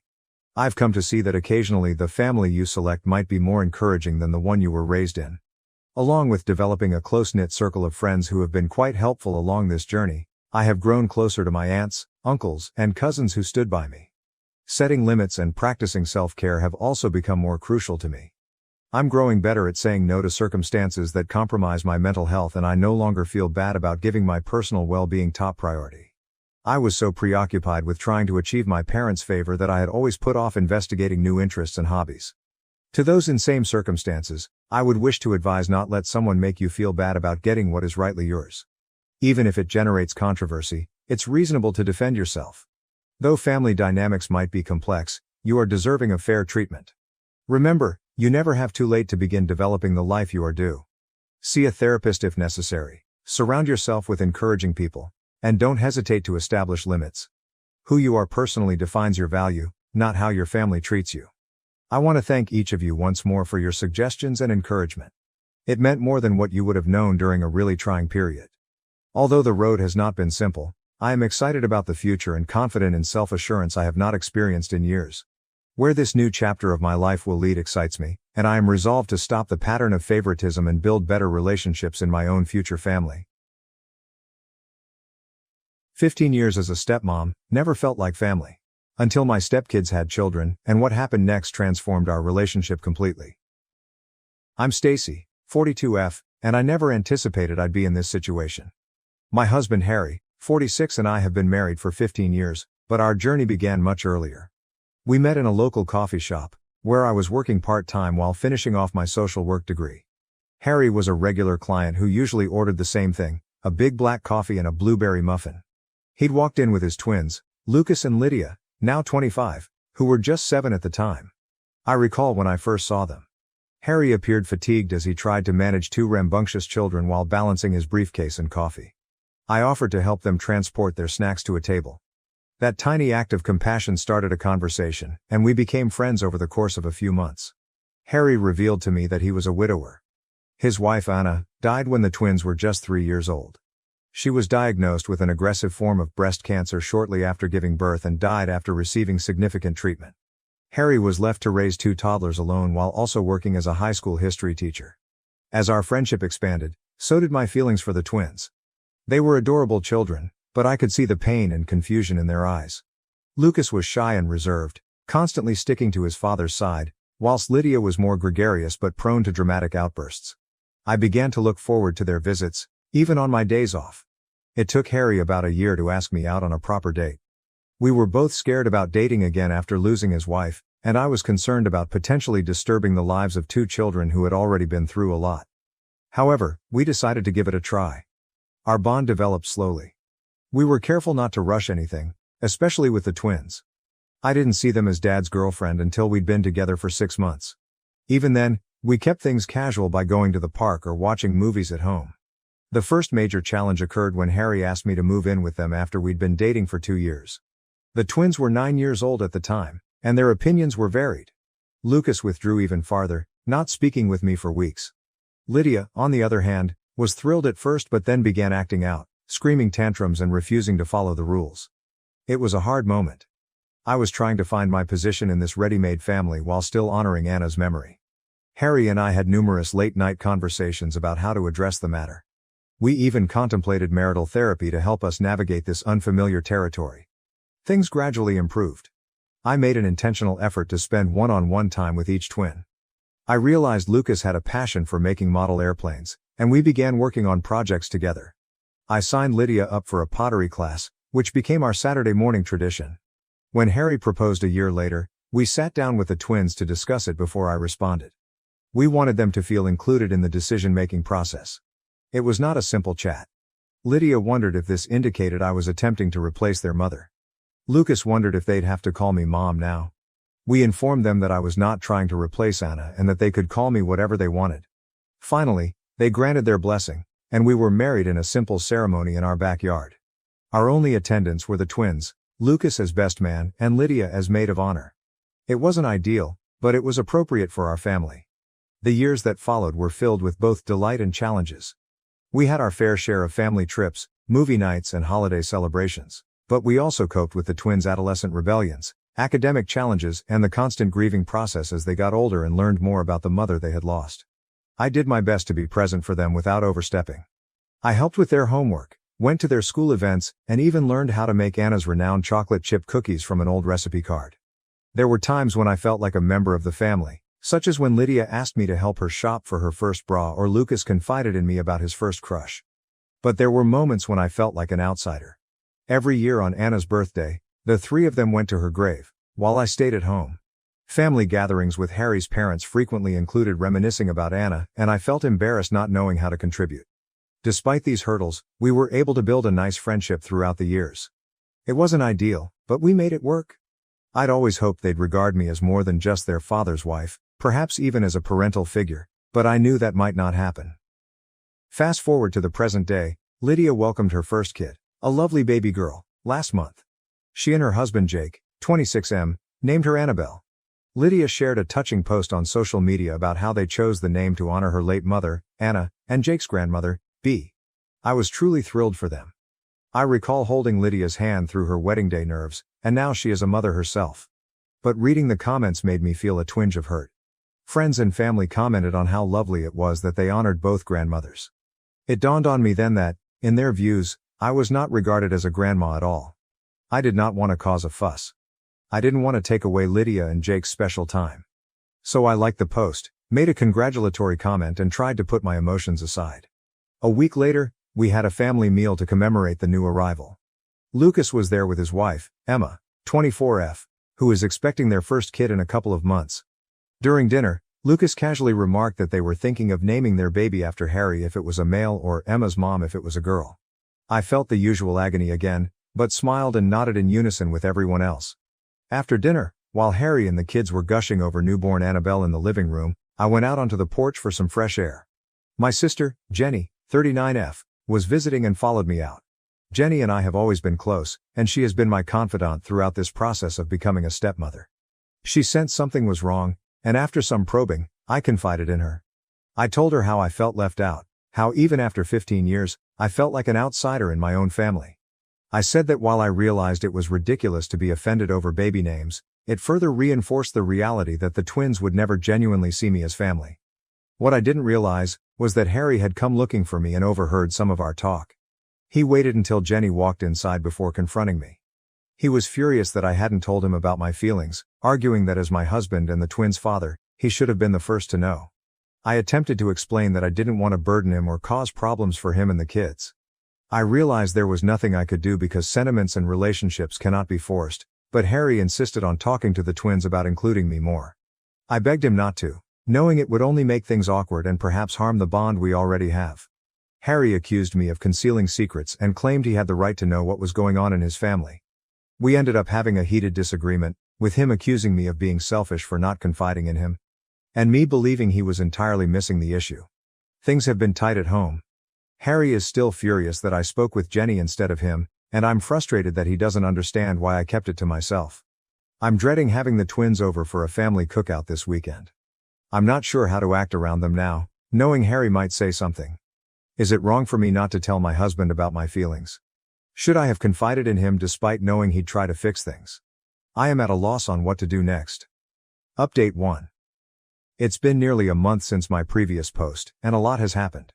First and foremost, I'd like to thank everyone for their advice and support, which truly helped me gain perspective on the issue. The family cookout, which I was dreading, turned out to be a watershed moment.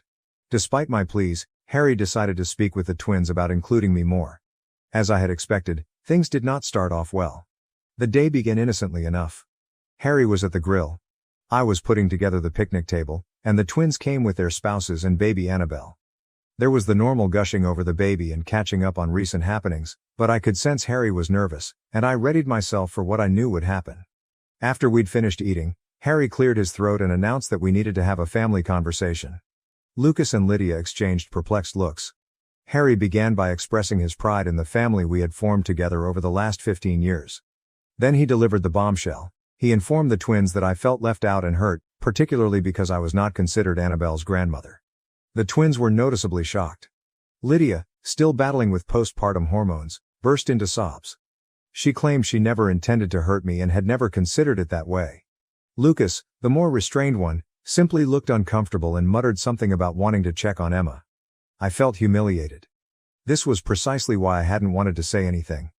I attempted to calm things down by stating it wasn't a huge issue and that I was just being too sensitive, but Harry, bless his heart, wouldn't let it go. He insisted that we all sit down and discuss it.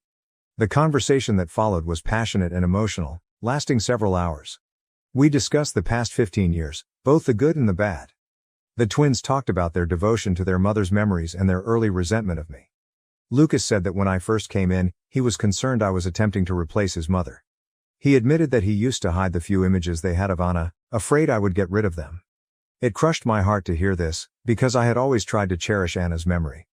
Lydia admitted that she sometimes felt bad about admiring me, as if it were a violation of her mother's memories. She told of a time when she was 13 and had her first period while Harry was abroad at a conference.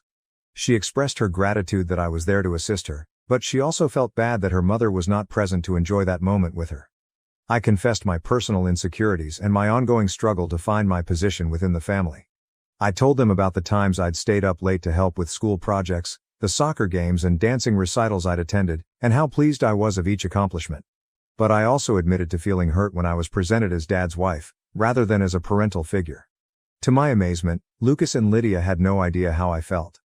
They revealed that they had always seen me as a positive influence in their life, but they had no idea how much I had spent emotionally. We all cried a lot that day. It was difficult, but also cathartic. By the end, we had come to a new understanding. The twins realized that while I could never replace their mother, I had been a consistent and loving presence in their lives. They apologized for not acknowledging my role more clearly. I apologized for not articulating my feelings more effectively throughout the years. We all decided that in the future, we would make a greater effort to communicate our gratitude to one another. The BBQ concluded on a considerably lighter note than it began. Lydia grabbed me hard as they left, whispering, "We love you, Stacy. You are family, and always have been." Since then things have changed. There is a new openness in our connections. Lucas and Emma have started asking for my advice on baby names, and Lydia has been sending me photos of Annabelle on a regular basis, frequently with notes like, "Grandma Stacy's little angel." Lydia called me last week in a panic because Annabelle was running a high temperature. She said, "Mom, I don't know what to do." It was the first time she'd ever called me Mom, and while she was probably too stressed to notice, it meant the world to me. After everyone had left, Harry and I had a private conversation. I explained why I had been hesitant to express my sentiments to him, and he apologized for reacting so passionately. We've both made a commitment to improve our communication moving forward. It isn't perfect, and we're all still figuring things out, but for the first time in 15 years, I actually feel like a member of the family. Sometimes it takes a difficult encounter to clear the air and go on. Update 2. It has been 6 months since my last report, and I would like to highlight some big changes in our family dynamics. 2 months ago, Lucas and Emma welcomed their baby child. They named him Christopher Thomas, after Emma's father and Harry. But here's what surprised me. They wanted me to be the godmother. When they explained their decision, Lucas stated, "Stacy, you've always been a source of strength and love in our life. We want our youngsters to have the same unshakable presence." I was moved beyond words. It felt like a genuine appreciation of my role in their lives. The baptism ceremony was magnificent, and when holding little Christopher, I felt an unexpected wave of love. The twins' christening brought up memories of their childhood. I recall one day when Lucas was about 10 years old and had a large school presentation. He was so frightened that morning that he became ill. Harry had a crucial meeting that he couldn't miss, so I stayed at home with Lucas. We spent the morning rehearsing his speech, and I taught him some deep breathing methods to help calm his anxieties. When he arrived home that afternoon, beaming with pleasure from his great presentation, he hugged me tightly and said, "Thank you, Stacy. You are the best." That was one of the first times I really felt like a parent to him. Lydia has also been making attempts. She's been phoning me nearly every day, asking for guidance on anything from diaper rash to sleep routines. Last week, she invited me to a grandma-granddaughter day out with Annabelle. We went shopping, ate lunch, and she introduced me to her pals as my other mom, Stacy. I'll be honest, that made me cry a little. Lydia shared a wedding-related reminiscence with us on our day out. She informed me that shortly before walking down the aisle, she experienced a moment of terror and wished her mother was present. But then she looked over and saw me, and a sense of serenity came over her. She went on, "I realized then that while I'll always miss my mom, I'm so grateful to have you too." Harry has been absolutely supportive throughout this. He's made a concerted effort to engage me in family choices and discussions about the grandchildren. He frequently reminds the twins to keep me informed about things, which I appreciate. However, not everything has gone smoothly. We encountered a minor snag last month when Harry's parents came to visit. They made some casual remarks about how fortunate the twins were to have their real grandparents around. I saw Harry tense up, about to say something, but Lucas and Lydia jumped in to correct him. They insisted that I was just as much a grandparent to their children. It made me proud to watch them stand up for our relationship. Harry's parents were taken aback but appeared to accept it. Later, Harry apologized for his parents' actions, but I told him that it was unnecessary. The fact that the twins had protected me meant more than an apology. We're arranging a huge family vacation next month, including the grandchildren. It's the first time we've done something like this, so I'm both excited and nervous. But ultimately, I'm thankful for how far we've come. This trip has taught me that family is more than blood and titles. It is about love, understanding, and the willingness to go through challenging emotions together. I'm looking forward to many more years of being Grandma Stacy to these amazing grandchildren. Update 3.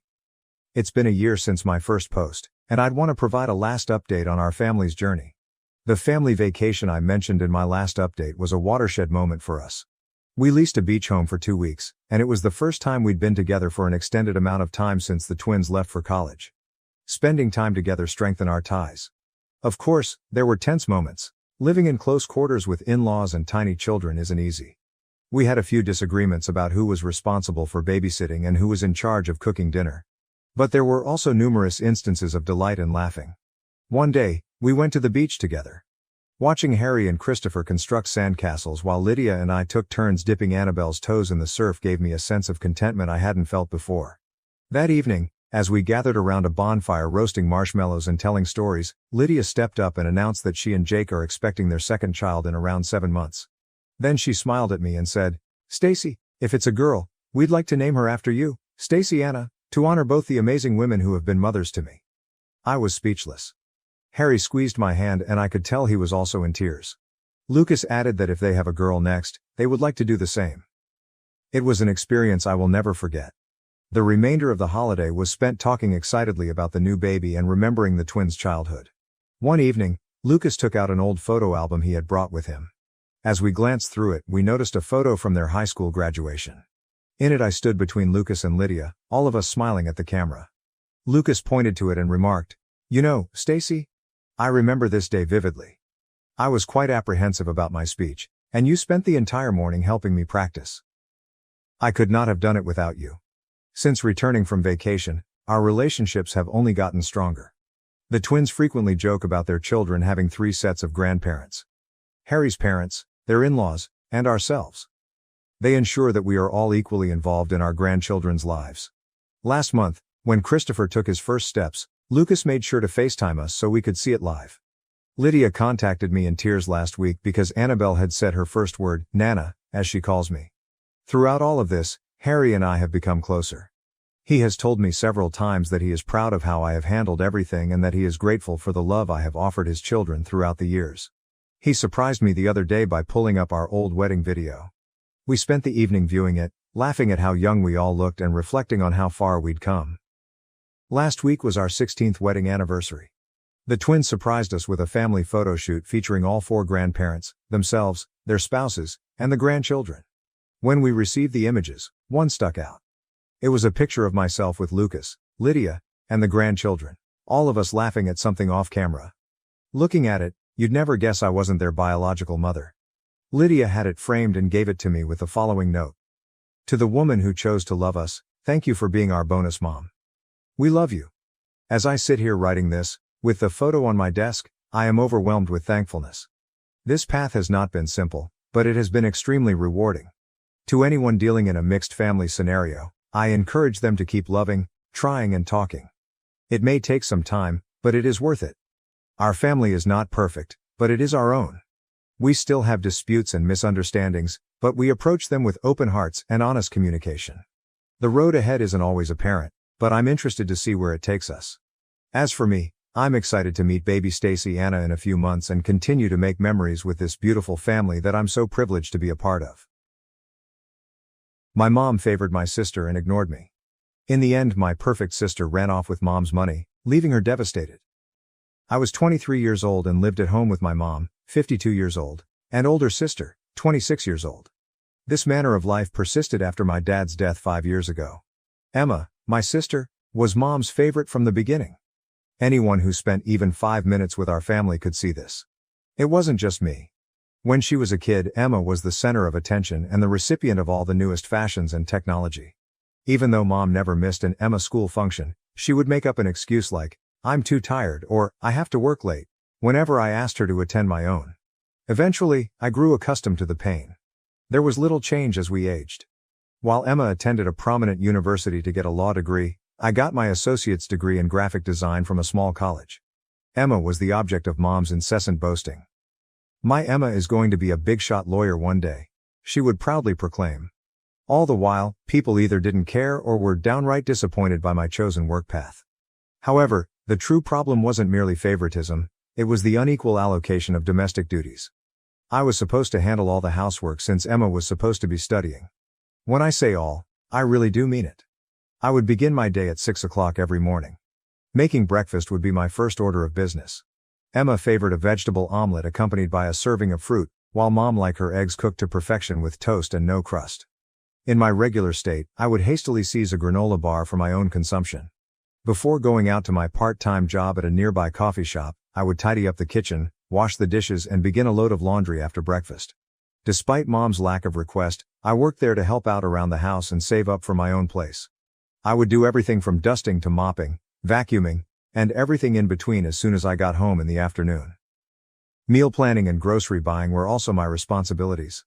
This was never easy because both Mom and Emma had very specific nutritional needs. Even the dinner was a show. While Emma sat on the couch, fiddling with her phone, I would whip up extravagant dinners. Talking to her mom about her day, school, and future goals was a regular occurrence. Word of mouth would be an uphill battle for me.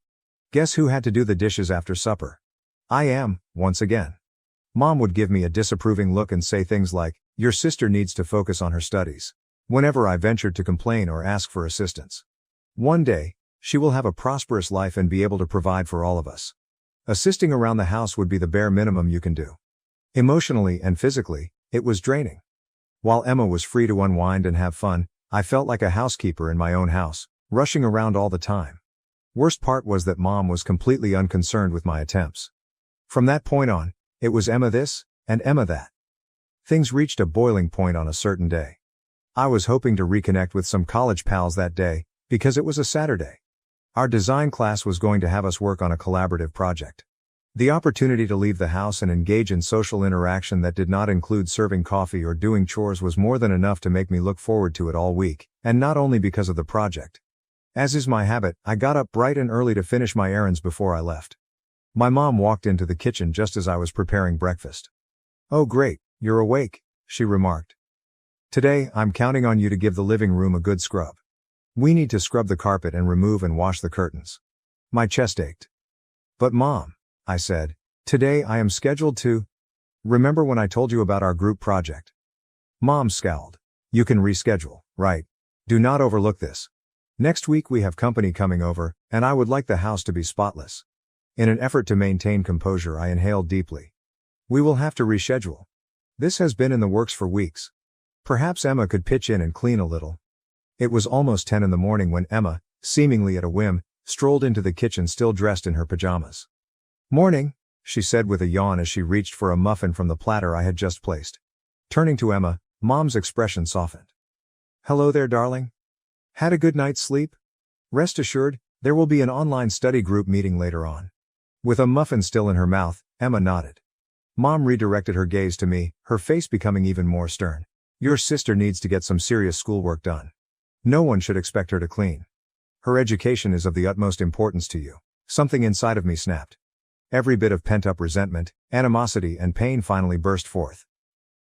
"And what about my education?" I spoke more loudly as I inquired. "What will happen to my plans? This is my life. Isn't their significance immense?" Mom appeared surprised. To which she responded, "Of course they matter, but..." I interrupted her. "But it's still not equal to Emma's, is it? Never on par with Emma's." Finally speaking up was Emma, who had been observing this discussion with wide eyes. "Stop including me in this, please. When Mom wants you to help out around the house, it's not my fault." I was already furious before that.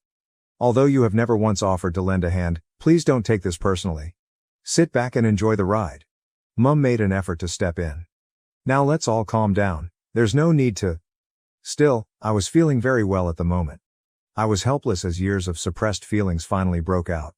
"No more settling down for me, Mom. I've had enough of being the housekeeper.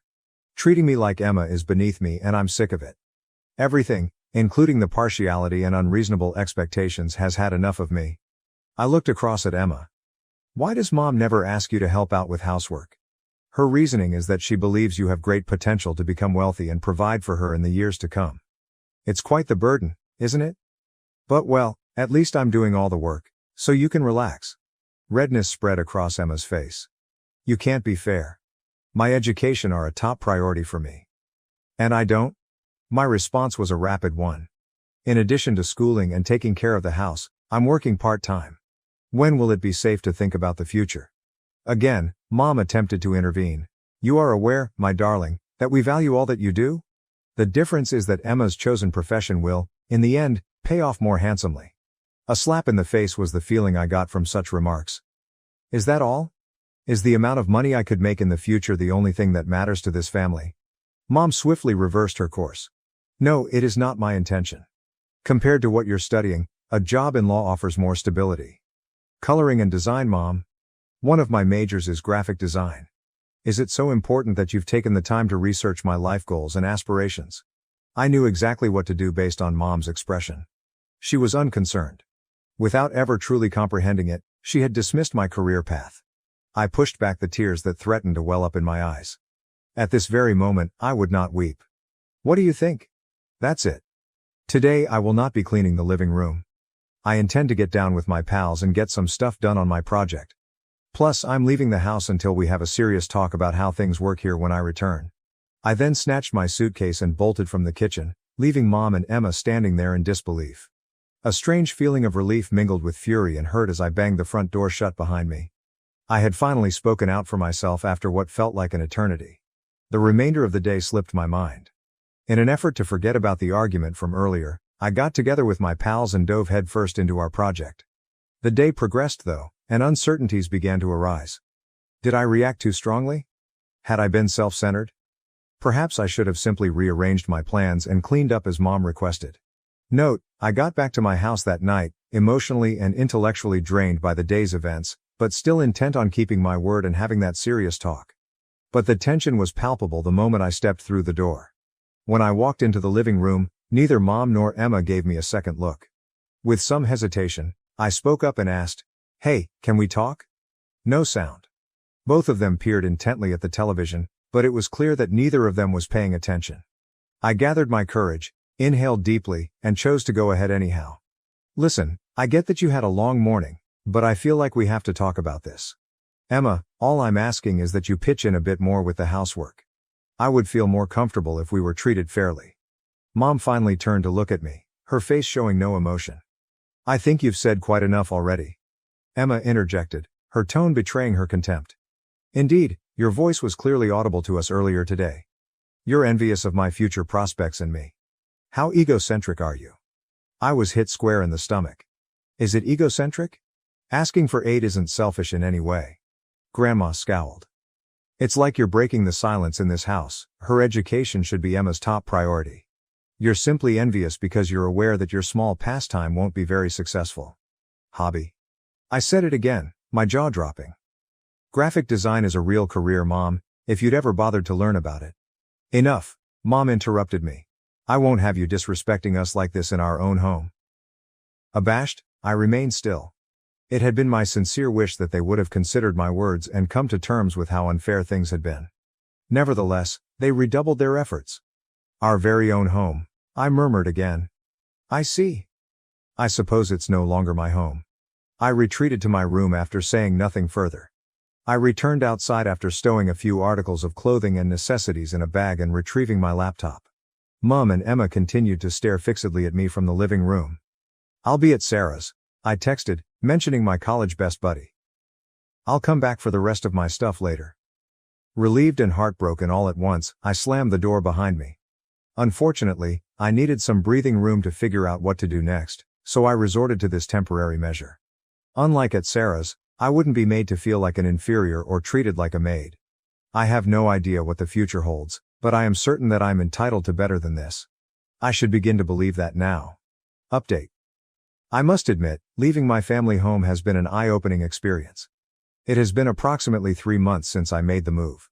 My friend Sarah has been my roommate, and we've been dividing up the rent and housework evenly. Everything I do on a daily basis has changed. Since I no longer have to worry about taking care of the house, I've had more time than ever before to devote to my education and my emerging profession as a graphic designer. I've interned at a regional marketing agency, finished a number of freelance jobs, and am now building my portfolio. When you're not worn out from being a maid for other people, you can do so much. However, unexpected events do happen in life. While grocery shopping last week, I unexpectedly ran into Mrs. Johnson, our neighbor. She looked worried and wanted to know how I was doing before she inquired about Mom. Evidently, she had observed Mom's recent struggles and apparent overwhelm while tending to the yard. According to Mrs. Johnson, "Your mother insisted she was fine, despite her offer of assistance." I was under the impression that Emma was assisting her. A wave of shame and anger washed over me.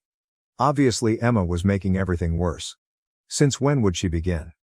The most shocking thing, though, wasn't even that. In her usual gossipy but well-intentioned manner, Mrs. Johnson spilled yet another bombshell. "And how is Emma's academic progress coming along?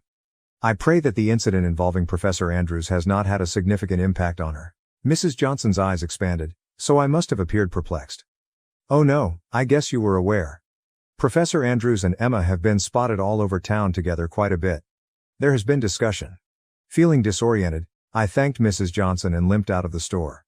My ideal sister Emma was careening around with a professor instead of concentrating on her promising legal career.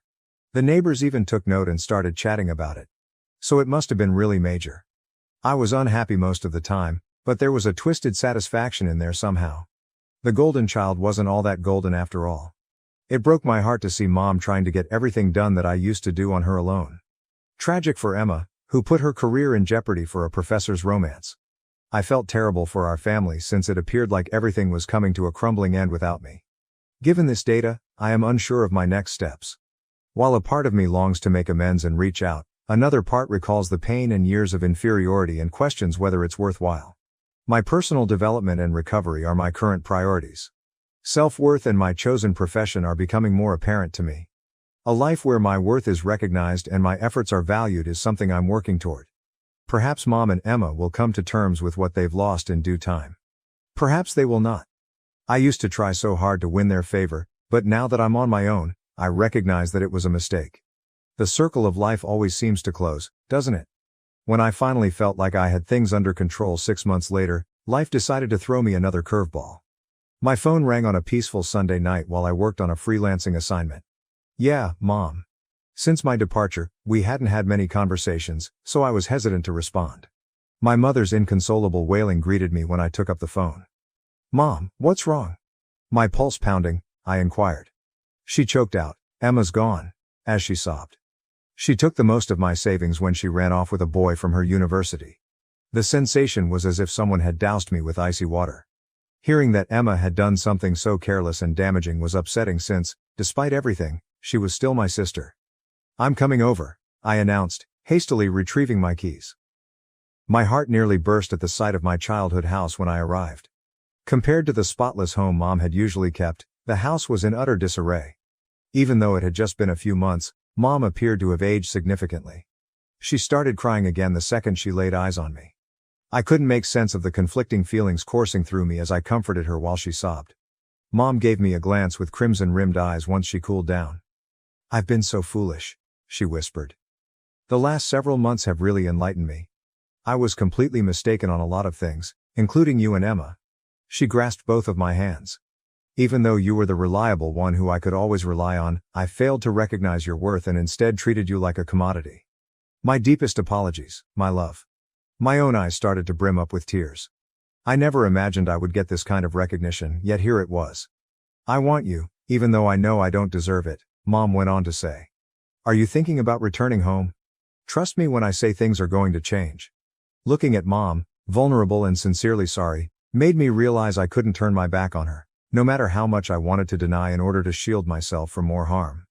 All right, Mom, I whispered. I'll come back, but things really do need to be different this time. A wave of relief swept over her as she enthusiastically nodded. They will be, I promise. Now I find myself back in my childhood home. It's weird, unsettling, yet somehow soothing all at once. My mother and I are working on improving our communication and mutual appreciation. My graphic design work has captured her attention, and she has even asked me to teach her the basics. Collaboratively, we are cleaning up the house and resolving the financial crisis that Emma caused. It's challenging, but we're making it work. We have not received any communication from Emma. She has my deepest sympathies, and I pray she is safe, but I can't shake the rage she inspired.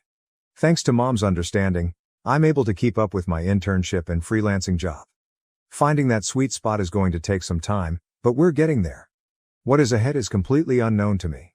A part of me is still cautious, still trying to keep my emotions under check, but I also have hope.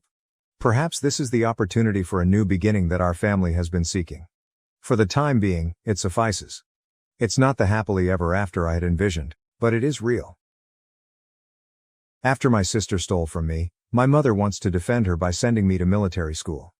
This took place when I was 14 years old, approximately 1 year before the divorce of my parents. My younger sister would always spend her allowance as if it were water, particularly on things like makeup, meals from the mall, video games, and clothing from Hot Topic that she purchased. In spite of the fact that I was also given an allowance, my father made me earn it by cleaning the house and working in the yard. My mother never forced my sister to do any duties, with the exception of cleaning her room, And my sister never did anything she didn't want to do unless her father was present to oversee her. In order to acquire additional funds, I mowed lawns, collected abandoned cans from various locations throughout the area in order to exchange them for a 5-cent deposit, and performed various other odd tasks across the neighborhood. I was putting money down at the time in order to get a scooter so that I could go around town. During the course of 2 years, I was able to save almost $2,000 by working a variety of odd jobs and putting away the majority of my allowance. The accumulation of that money, on the other hand, was not a simple task, primarily because of my sister. Despite the fact that she was aware of all the small hiding places where I used to keep my money, she would steal from them. The following is a memorable passage that I have paraphrased from what I remember. My response: "Hey sis, did you take my money again?" Sister: "What is it? No." When she was caught in the act of lying, she would stutter. "You are a terrible liar," I said to you. $100 is missing from my savings account. Sis is saying, "Leave me alone, I didn't do it." She begins to act as if she is crying and then rushes to her mother. Sis is saying, "Mommy, bro is picking on me." My response: "She stole from my savings again." "Shut up," my mother yelled at me while snapping her fingers. "Is it not obvious that mama's little girl is feeling upset? That is all there is to it? She said that she did not do it, so it is safe to assume that she did not do it. In that case, I'll put you on the ground if you don't let this go." The other person: "I know she did it, and if you don't get the money back, I'll get Dad's help." Mom: "There is no longer any requirement for that. Another thing is that you don't have any evidence that she stole your money." "Yes, I do," says I. "Every single dollar that I add to it is recorded in a ledger that I keep. A total of X was reached 3 days ago, however at this point, there is only Y. There is a missing $100, and you are aware that she has already stolen from my savings account on multiple occasions. That being said, I am aware that sis has already used up all of her stipend for this month, but you still went shopping yesterday. Exactly where did she obtain the money, don't you think?" Following a brief moment of reflection, Mom scowls. "What do you know, mister? You are firmly planted. I am going to grab the belt if you do not go to your room," she said. I had the ability to discuss the matter further. However, if there is one thing that I picked up from being in that environment, it was the knowledge of when to stop talking and simply call my father. Therefore, without uttering a single word to either of them, I made my way to my room and slammed the door shut. After that, I reached for my brick-like Nokia cell phone, which I had at the time, and dialed my father's number while he was at work. After he did not pick up the phone, I left a message in which I explained everything. He contacted me back about an hour later and assured me that he will take care of the situation. Not long after that, I heard the ringing of the landline phone in the house, and then I heard my mother yelling at my father as she was on the phone in the kitchen. It was difficult for me to listen from my room, and the only thing I managed to pick up on was my mother trying to excuse her behavior. When she was in the wrong, however, that strategy was never successful, and she ended up saying something along the lines of, "Fine. In the event that she did, in fact, steal the money, you're obligated to repay it because she has already spent it." On the other hand, my mother yelled at me while she threw open my door. "You little snitch, I can't believe you blew the whistle on me. You couldn't just let a little money slip through your fingers after everything I do for you." My response: "So you admit that my sister took it then?" A sneering mother says, "You know what? It makes no difference to me. More money is required by girls than by boys. There is no reason why you shouldn't just hand it over to her." Simply said, it wasn't even that much. "It wasn't just a little money, and you ought to know that," I said. In spite of the fact that she took $100, I would still want it back even if it was only $1. If someone stole from your purse, you would not want it to happen to you. The same thing would happen if my sister stole from me. She is guilty, as you are aware. One way or another, I want that money backdated. She did nothing while I put great effort on it. Mom. My darling has no responsibilities. She is a princess and ought to be treated accordingly. Me? That isn't what bothers me. She may go be a princess away from my possessions and away from me. Mom. That's it, you tiny expletive. I'm going to knock your ass. Me, standing up and staring her eye to eye. As I was already as tall as her at 14 and pretty strong from all the outdoor work I was doing. "Go ahead and try it. Since I did nothing wrong, I won't let you." My mother froze in position for a second, then let out a loud "Ray," and swung her arm to try and knock something off my dresser, but she swung too low and struck the dresser itself, which I assume truly hurt. She was giving me a terrible face as she grasped her hand to try and hold in the agony. Her teeth were snarling. She simply turned around then and left. When she didn't weigh was to go to her wine fridge and proceed to get drunk. I heard her making a racket, yelling and smashing the wall as she went down the hall, down the stairs, into the kitchen, doing her regular routine when she didn't way was denied. From her bedroom door, my sister was watching me. She glanced at me scared and ran back inside her room, slamming the door. Mom was fast changing.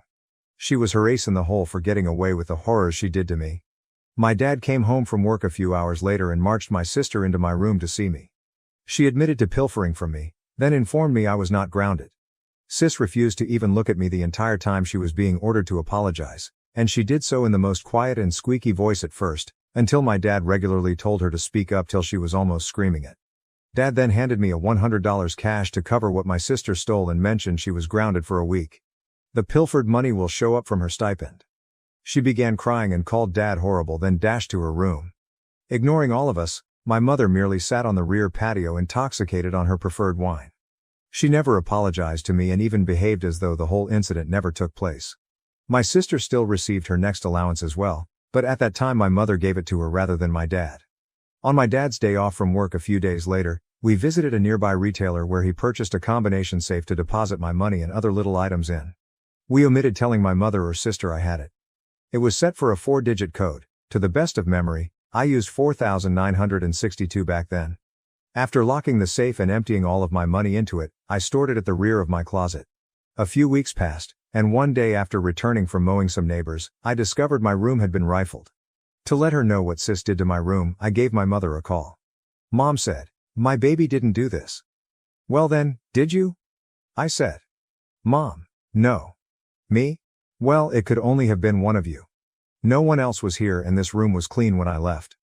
Mom clearly upset at getting caught by reason. "Fine, but if she did, then so what?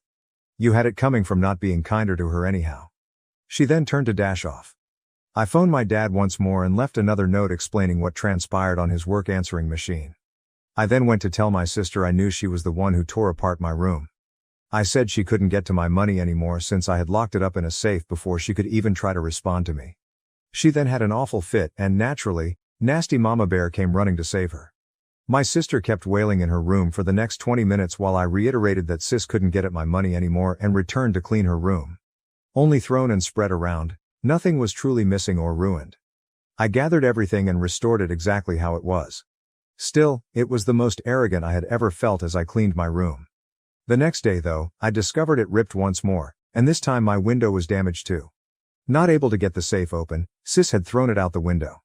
I immediately contacted my father, and when my parents returned from work, my sister came clean about having done it, as if she were glad of herself. Saying I shouldn't have received the safe in the first place, my mother really tried to side with her. But, my dad chewed her up and stated he got it for me since he was sick and tired of her stealing from me. My dad has to pay me back each time she pilfers money from me and spends it since my mother never would. My dad got me a lock for my door and even a combination key lock box with the key to my room next to the door. We had to replace the complete window from my room. After shattering my window, my sister ground herself for a month and spent that whole time pining in her room. Mom always let Dad go back to do what she wanted, like watching TV or playing video games, whenever he was home till he left work. Knowing that my sister and mother would have gone out of their way to make me more miserable, I decided not to say anything. Once her month-long grounding ended, my sister started pestering me for money each time she spent all of her stipend. She never saved anything, hence I just pointed out to her that she would never pay it back. To be honest, I created an IOU to see whether she would really sign it before Dad. She ripped the paper in half later and went crying to Mom once more over my rudeness. Mom and she would try to make me cough up the money for her, but I would remind her what Dad would do. Thus if my sister needed any more money, it wouldn't come from me. My mom then actively sought to send me to military school, but Dad objected. Also, for anyone wondering why my dad didn't simply assist me create a savings account back then, I honestly don't know. Saving it in cash seems like the way we handled things. Update. I once made my mother walk straight into my door. My sister had thrown my safe through my bedroom window, so shortly after my dad provided me a safe for my money, he also got me a deadbolt lock for my door with a wall-mounted lockbox requiring a code to access the key. Together, we installed the lock and lockbox while my sister and mother were not home. My sister came back and initially walked past my room. I watched her glance at the lock, then dashed to get Mom. Coming thundering down the stairs to meet my dad and me was both of them. What I recall is the following paraphrased. Mom says, pointing and snapping a few times, "What the hell is that?" Father.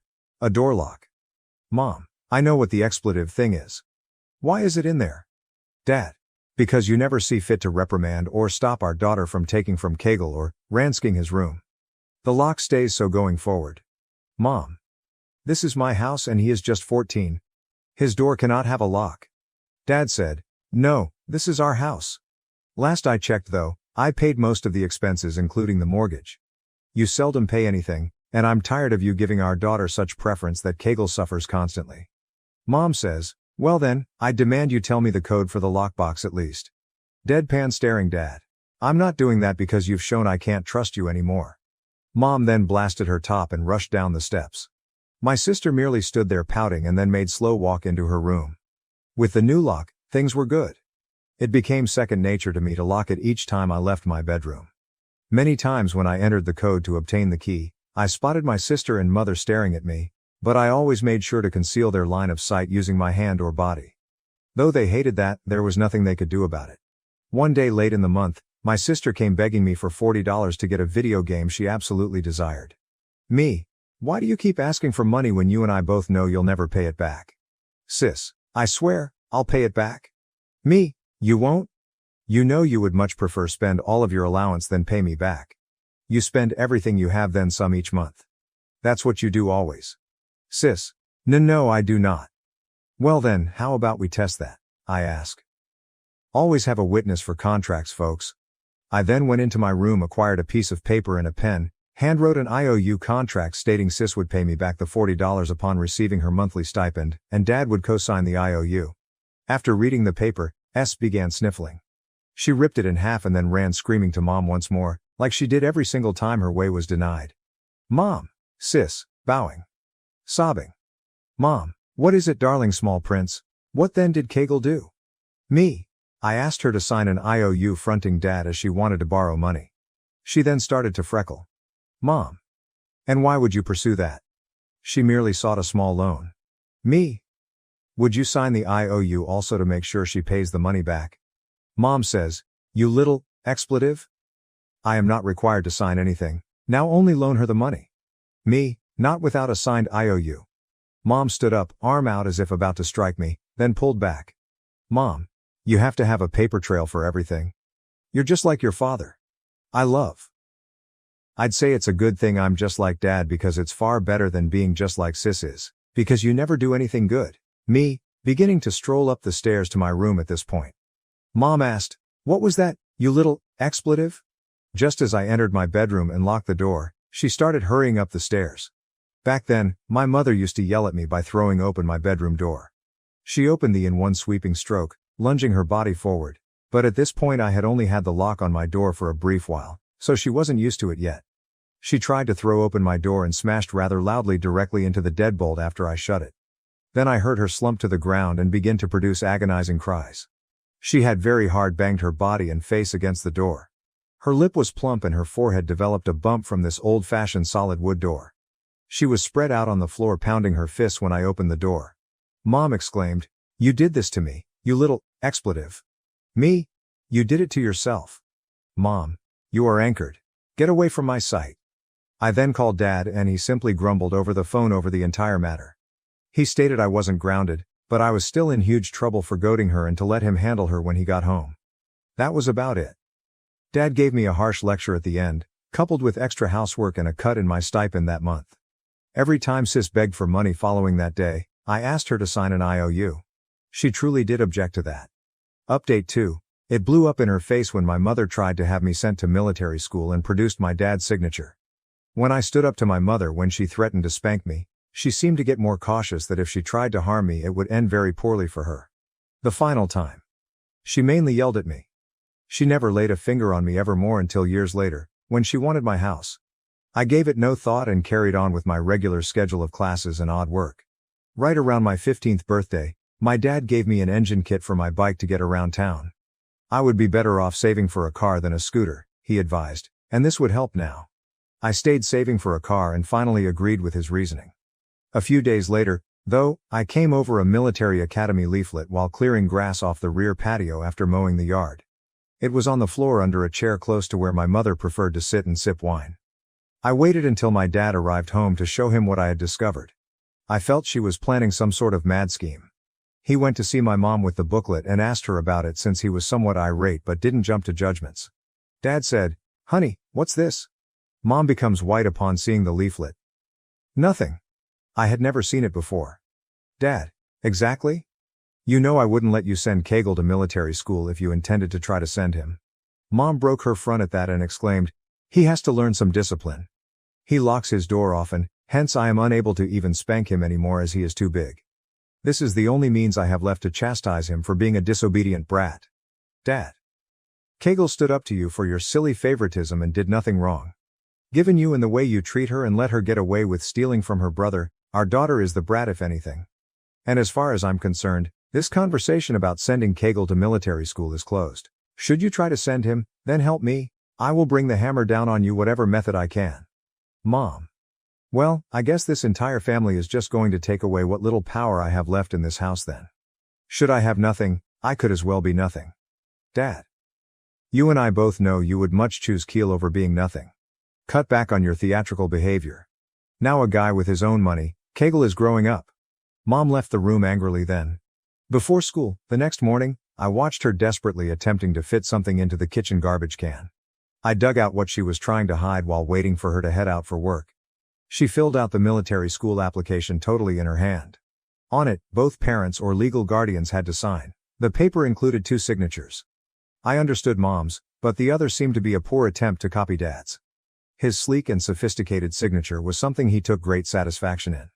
There is no way my mother could replicate it without seeming like fraud. She probably understood it once she was confronted and gave up attempting to send me away. Later I showed my dad the papers and kept them. Though he was furious, he let it go knowing she had done it already. Still, he filed the paperwork right in case. A few more months later, word leaked out that my mother was seeing an old high school ex-boyfriend.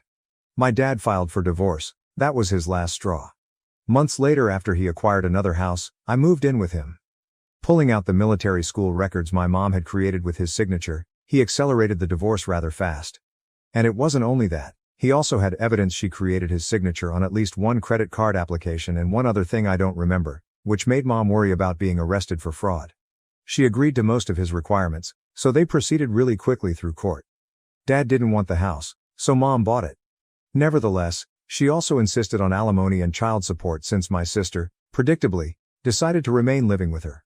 For a decade of monthly payments, the judge granted my mother child support and a minimal alimony award. Alimony essentially paid my sister's allowance anyhow. Mom was really irate about that and vowed to bring him back to court, but for years he held the falsified signatures over her head to calm her. My sister threw out her mouth at me and smugly claimed Mom informed her she was a princess and the more deserved sibling, so explaining the reason I was leaving the house. Not caring anymore, I merely shook my head and advised her to consider what she wants. Then I went out the door, at last as free as a bird. My connection with my sister, who paid once weekly visits to Dad's residence, deteriorated until at last we stopped communicating completely for years. Mom's residence hardly appealed to me. She essentially turned my former room into a home office anyway. My ex-husband had an affair with my sister while we were married. He recently sent me an email, and it has been 6 years since we last spoke. About 15 years ago, while celebrating my 18th birthday, I, 33F, met my ex-husband Dan, 40M, in a restaurant. He was indeed mature, friendly, and quite nice. He made me feel unique and cherished. To put that in some perspective, my family was dysfunctional. My dad would occasionally disappear for months and my mom and dad used to quarrel often. He passed away at the birth of my sister Abby, 5-year-old. From Abby's birth, my mother was far more loving of Abby than of me. My mother virtually raised Abby as her baby. She always did her best as a mother and supported me, so I always felt something was lacking even though she hardly neglected me. I felt as though nothing was lacking in my life until Dan entered it. He helped me. He was kind. He would always get me things and drive me for great distances. In his company, I felt whole. 4 years of dating preceded our marriage.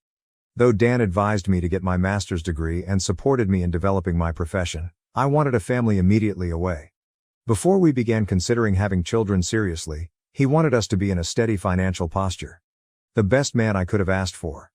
5 years in a happy marriage turned out to reveal that my husband was seeing Abby behind closed doors. When my husband concocted an excuse, that he would be out of town for a week, but stayed in town and reserved a hotel room where he and Abby could have sex. I found out about the affair 6 months behind my back. This has been continuing. I was rather heartbroken. Growing close was Abby and me. I cherished and looked after her. She could do this to me? Dan and I got into argument following D-Day. Given my sister, who had just turned 19, I questioned how he could treat me. He claimed he no longer loved me, I gave him insufficient attention, and I was not the same girl he had feelings for. I found I was pregnant among this disarray, but I lost the baby from stress. He was on a weekend trip with my sister, not even bothered enough to see me at the hospital when I lost our child. I ought to have spotted the signals. Though Dan would occasionally look at Abby and she would always be sensitive with him, it still bothers me greatly. As usual, my mother supported Abby's side and advised me to simply live with it. Having no one else left, I wanted to die. I lost my husband, my child, my entire family. Then my buddy Tina, my rescuer, showed up. She invited me to accompany her when she was moving to another state. I nodded affirmatively. By then I was divorced, and we lived in a tiny town, so I would naturally run across my sister and ex. It took me some time to adjust to my new life in another state, but I came across some nice folks there that helped me mend some damage. I still find problems with trust. 1 year of relocation to the new house brought me Tony, 32M, my now husband. Though I was somewhat cautious and kept my distance, he proved to me that he loves me a great lot and is reliable. I nearly forgot about the life I had back in my hometown since I was so delighted with him. His parents were really friendly and giving folks. A year ago we were married and I am currently carrying our first kid.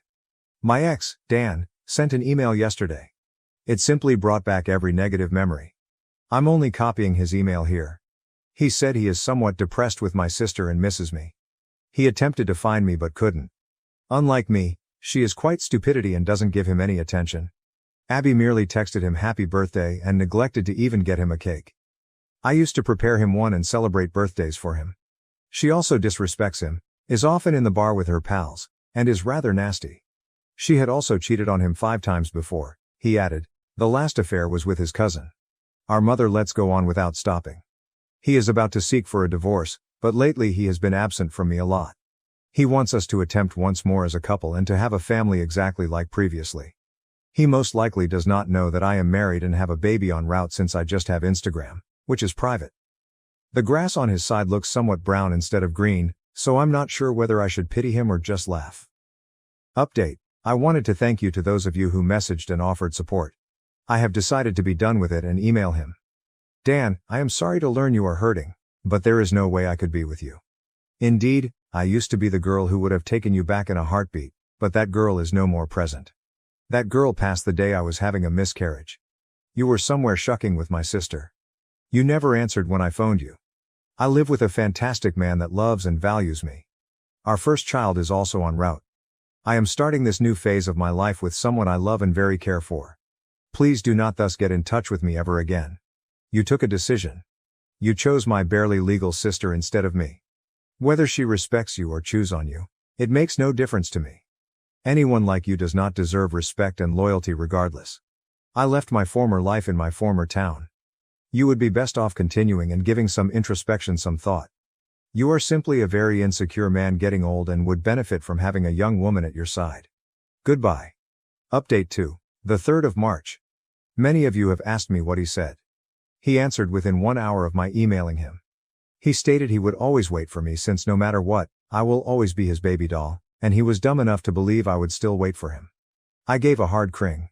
He used to call me that, but these days it feels repulsive. My sister and mother sent emails as well. Just congratulating me. My mother expressed excitement about her becoming a grandmother. Saying she will be the cool aunt, my sister likewise followed the same. These individuals truly betrayed me and forgot how they treated me when I needed them. Having been reading your comments, I grieved for a long period since it seems like the man groomed both my sister and me. I feel absolutely foolish. Though she was mature enough to know it's immoral to have an affair with a married guy, especially someone who is your sister's husband, I know I shouldn't be angry with her. I filtered every one of them.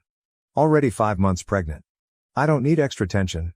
God bless my spouse. He later drove me to ice cream and comforted me when I started to cry.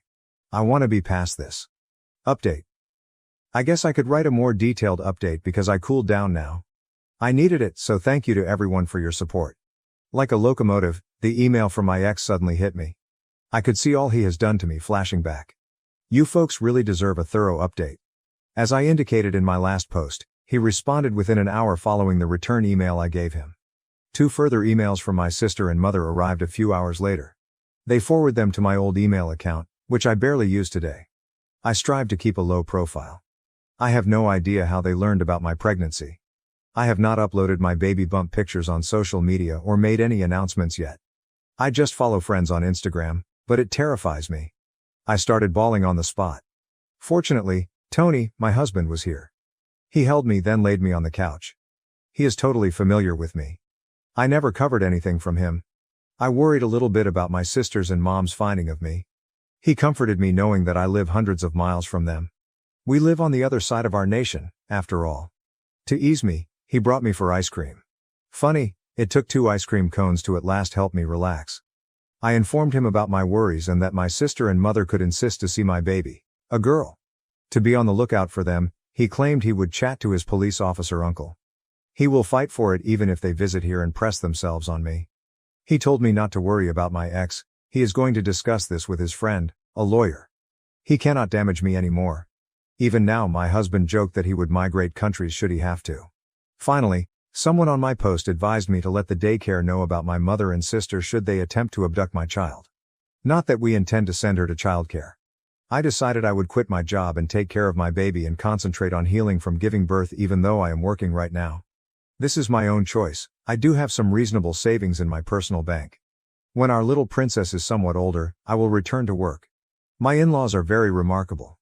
Living nearby are my Mill and Phil. They both are decent people who could assist with my child. You should not worry as well. Apart from my in-laws, I have a decent support system as well. Basically, Tina and her friend Jenny adopted me. Funny. They constantly supported me and are truly nice individuals. Though I have no idea what the future holds, at least I am surrounded by some decent people I never knew growing up. I shall now take your leave and enjoy my spouse treating me. I will keep you folks informed should something major occur. Blocked are my mother, sister and ex-partners. Not one update has come since. Second story. My husband's nephew rested his hand on me while asleep. Tell anyone, this entire family will be destroyed. The godson and nephew of my husband is 17. For a month my husband received a job offer abroad. We live in a house, and my sister-in-law, husband's sister, advised me to stay with them in their guest room as I felt uneasy being alone in the house. Even with me coming from a shattered home without family to adore me, especially his oldest sister, 47, I love my husband's family. A large, loving family that took me in and accepted me with open hearts and arms. I am 32 and my hubby is 41. Living with my sister-in-law was great. Apart from missing my spouse, who I spoke with a few times a day, everything was going perfectly. Being a night owl, I stayed in the living room binge-watching House of the Dragon when everyone went to bed yesterday. I probably nodded out on the couch. Later on when I woke up, my nephew's hand was under my shirt. I shoved him away but he held my mouth and pulled me back on the couch. A few times he struck me hard, telling me to stop moving. I swung a cola glass I had on the coffee table against him. My sister-in-law came downstairs after hearing him grunting in agony. She began battering him and shoving him away. She asked him to visit the guest house, and she followed him most likely to check his head damage since he was bleeding. Later on, she returned and showed me to the bathroom. I had cut my hand with the glass and had peed myself. Later on she stayed with me in the room and handed me sleeping drugs. Today at midday I woke up. Everyone but my sister-in-law was away. Every bit of warmth has disappeared. She said she was quite let down by me. I used her son even though she invited me into her house. She saw everything. She knew the truth, I told her. She said she saw nothing and that nobody would have believed someone like me. She wondered whether breaking this family on my conscience would be on line with my values. She blocked my path when I wanted to depart since what would the family say? I vowed I wouldn't say anything, then started to cry and asked her to let me go. I'm home now and not sure what to do. My husband will be destroyed from this. His family is his pride and jewel in life. He adores them. Suppose he hates me for shattering his family and tarnishing their name. Worse, supposing he doesn't believe me. 3 weeks from now he will be home. By then most likely the black eye will have disappeared. Edit. I apologies. I messed his age. He will be turning 16 in a few months, he is 15. I produced poor arithmetic. Edit 2. I appreciate you answered. I apologies for not answering every query. I should say that lately I spoke with my husband. For him, the regular planned phone call before bed is, but I simply broke down crying and told him everything. FaceTimed me and saw my face. He never likes me to be home alone, hence he told me to prepare a suitcase and wait for his friend to come pick me up. After little more than a year of marriage, my husband and I have been living in this city, his hometown, for a few months. Here I know not many people. Still, he advised me to live with his friend and his family. Good people are those they are. Tomorrow he is flying back here. Thank you. I apologize once more for not being able to respond to everyone. Update. Hi everyone, this is a throwaway account. I got much of encouragement when I wrote here earlier. I owe 100% to the online community for which I followed the right course and informed my husband. If it were up to me and my own ideas I would have just kept this private and tried to go on. I do not want to read all the disgusting and abusive DMs like the ones I received from my first article, hence I will not respond any DMs. I would gladly respond to your comments here, but following this update I am removing this account as well. I would wish to respond to a couple inquiries.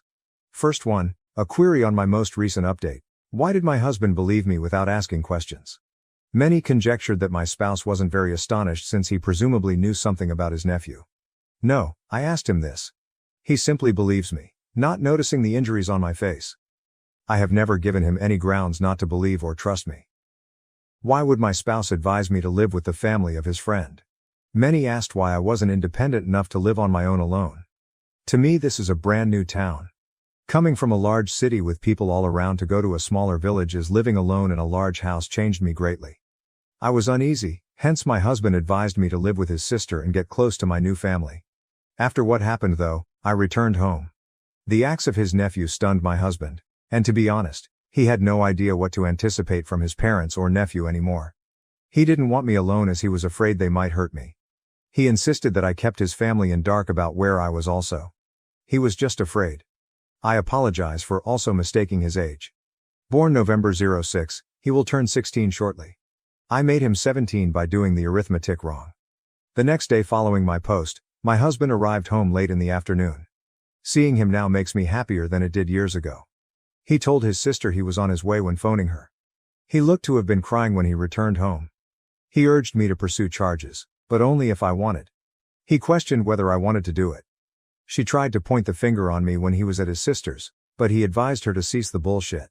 If she truly loved her son, he questioned her why she wasn't more concerned about him, the way he progressed to overpowering a sleeping family member. He also wanted her to explain why she handed me sleeping drugs. About that, I have no idea why I grabbed them. I recently did. Since childhood I have sadly always followed those I considered to have control over me. She said she couldn't help me relax as I was having panic attacks. She still thought I came on to him though, and denied that her son had behaved in such manner. When my husband spoke with his nephew as well, he was disappointed to see that he showed almost any regret or affectivity at all. He never even offered an apology. I hit him. He said he was attempting to wake me awake as the couch wasn't comfortable. We have written a report. Not much more I could do. To be honest, I wanted it to be out there even if I don't see anything coming of it. The brother of my spouse called to shout at him. Starting with the smear campaign, they have already my spouse shared with them my side. I'm not sure the person they decide to believe. 6 siblings make up my husband's family. We will have to watch this develop. My spouse doesn't particularly want to damage his nephew, who is still a child.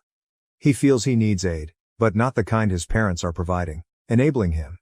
He also expressed the feeling that many of you have. This lad will do it once more most likely, and I wasn't first. He loves him very deeply, thus it hurts him. But he has to tell others what he is capable of doing to safeguard their families. Over past few days, my hubby has been quiet and aloof. About that, I had no idea what to do. Simply said, I felt somewhat ashamed. I wasn't sure if I should ask his pardon and apologize to him for souring his relationship with his beloved sister and her family. He looked shocked at me when I at last plucked the bravery to do it. He started to cry and admitted he was the one sorry. He saw himself at last providing the large family I had always dreamed of. He held me. I have nothing about my family. I sobbed in his arms. Right now, we are not sure what will happen. Our plans call for us returning to the large city. About my new employment, I have no idea what to do. After few months, I have to stop. Since I teach preschool, it should not be difficult for me to get a new job or retrieve my former one. Still thanks once more. I doubt I will be posting going forward. I simply want to move on and heal. Am I the asshole for laughing when my aunt told my stepmom that depression doesn't excuse sleeping with a married man? Sorry for the long title, I really had no idea what title to explain the situation. My first language is Spanish. Long story short, 2 years ago my father left my mother to go with his mistress, whom I will call Anna, common name. My mother never had any idea about the infidelity. Anna knew that my father was married. She even went to the house with him to take his things. One day he simply told my mother that he is no longer in love with her and wants to be happy with Anna. I was there when everything happened. Anna was depressed. She had many scars on her legs and arms. I don't go to my father's house. It makes me uncomfortable to be around them for obvious reasons. Anna is overly nice and it's really uncomfortable. A few days ago it was my grandfather's birthday and the whole family was together, including Anna. I have an aunt who suffers from depression and other more heavy things like schizophrenia. She has tried to hurt herself many times. At one point in the night there was only my father, my aunt, Anna, another aunt and I in the living room.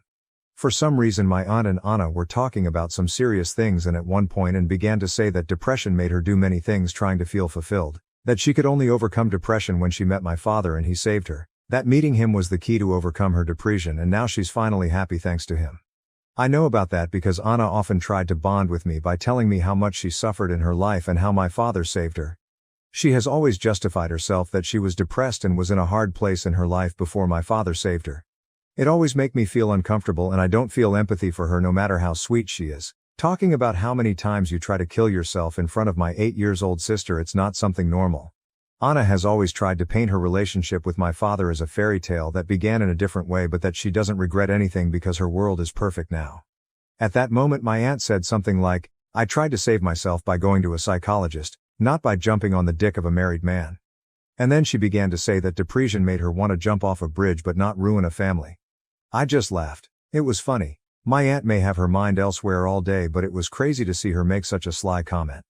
But when my father was taking me home Anna was crying and he scolded me for laughing at what my aunt said, saying that no one knows everything that Anna suffered. I know, she always talks about that. I didn't apologize, but now I think, was I really wrong to laugh? From my point of view, my aunt was right.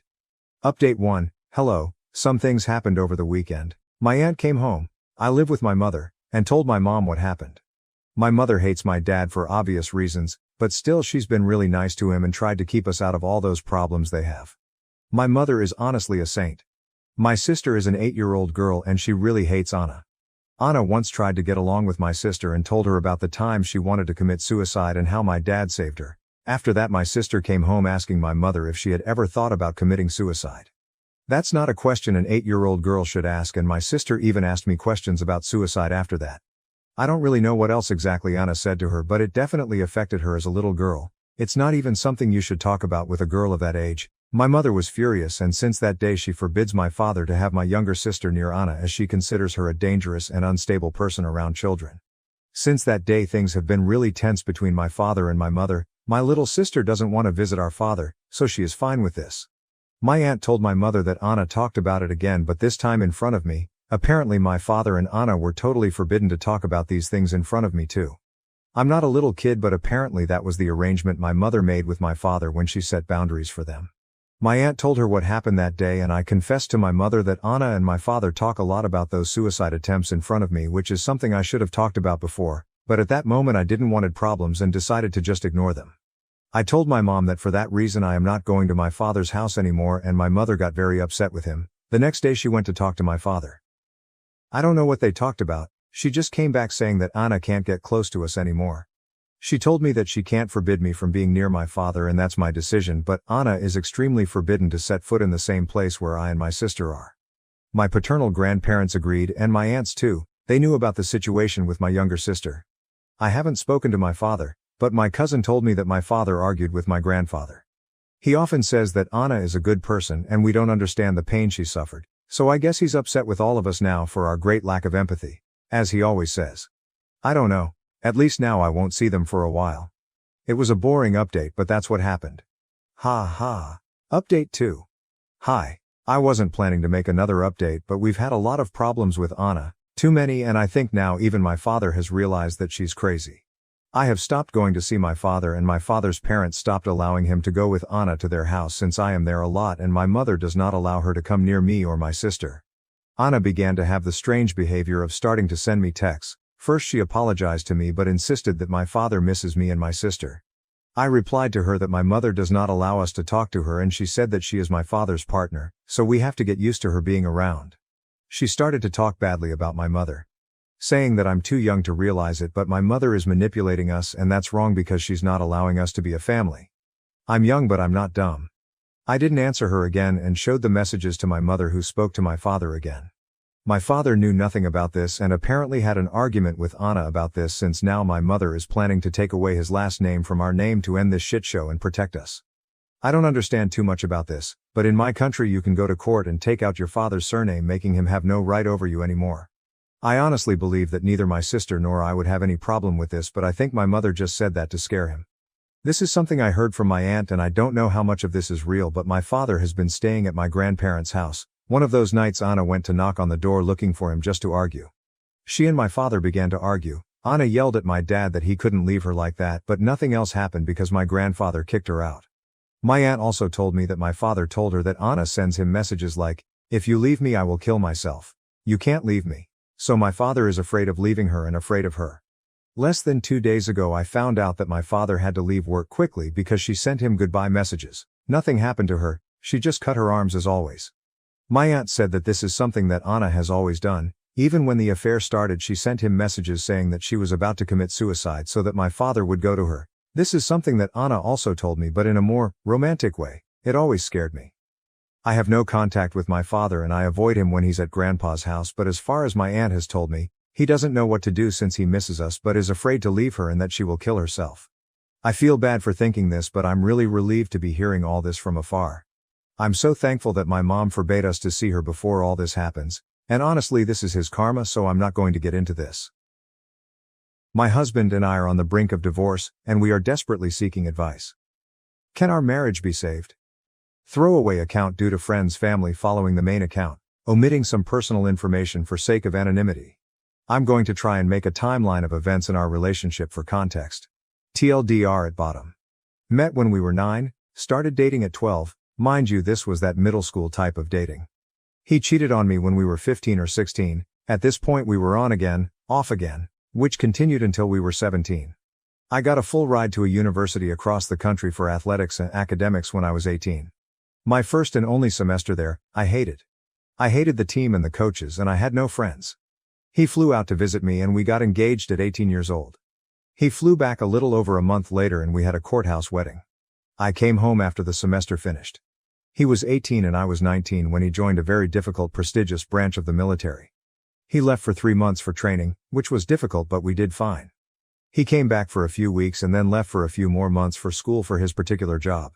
During this time, I would later find out, he signed himself up on Bumble, and paid $50+ in upgrades for more swipes. He insists he never met anyone from it and no conversations that he had were ever anything more than introductions. He also, again, I would later find out a few years later, spent over $600 at a strip club. He says he was pressured by seniors to go and ended up paying for a VIP room for one of his buddies because he got the room and then didn't have the money to pay for it, and my husband said his friend was going to get into trouble. That weekend, he would go up and down the coast going to various clubs and another strip club from what I've gathered. At 19, we moved states and got our first house together. At 20, he deployed. This would be a very difficult time in our lives, and even more difficult after he got home. He developed a pornography addiction while deployed. I remember sitting on the bathroom floor at 4 in the morning refreshing one of his social media accounts, which I could see his following numbers go up about every 5 minutes. All porn accounts. He pressured me for pictures and videos and I would feel guilty for not doing the things he wanted and I felt like if I didn't he was just going to find someone else to do it for him. He came home 6 months later and we were okay. Except I noticed after a few weeks that as soon as he came home from work he would practically beeline it to the bathroom and shower for 45+ minutes. Sometimes I would even go into the bathroom after and I could tell he dropped the bottle of lube on the ground and it was still slippery. Or I could see the ring on the counter from the bottom of the bottle. I did my best to ignore it, until one day I saw a charge on our account for $30 to someone with a very interesting name. I confronted him and he immediately looked away, took a deep breath, brushed his hand through his hair and sputtered out a quick excuse that it was his buddy's wife who bought them all lunch during work. I don't know why, but I said okay and left it at that.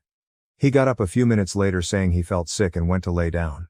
I got a text from him an hour later saying he was sorry and that he developed a pornography addiction over deployment and he sent money to a girl for her premium Snapchat or something. He says he felt so guilty he didn't even look at anything and he deleted her right after he sent the money. I realized that the day this transaction took place, he had bought me flowers. He has never done that before, not even on any special occasions. From here on the dates get confusing for me. I don't remember what happened first or when or how far apart, but I'll do my best to include as much information as I remember.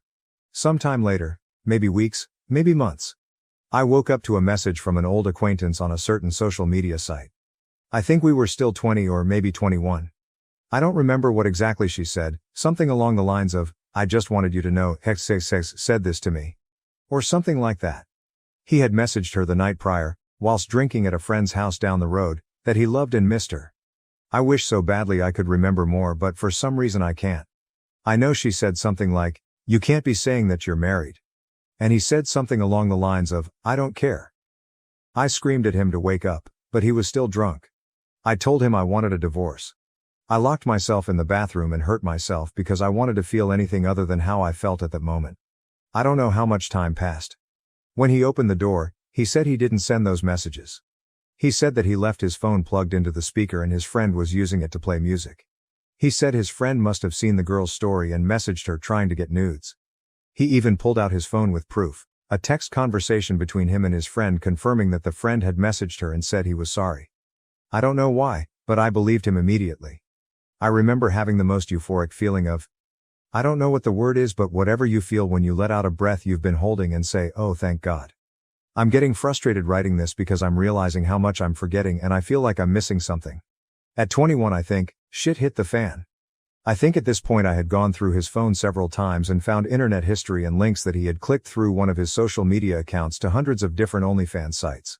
One night I went through his entire dollar account history since 2018 and found the charge for the strip club and Bumble.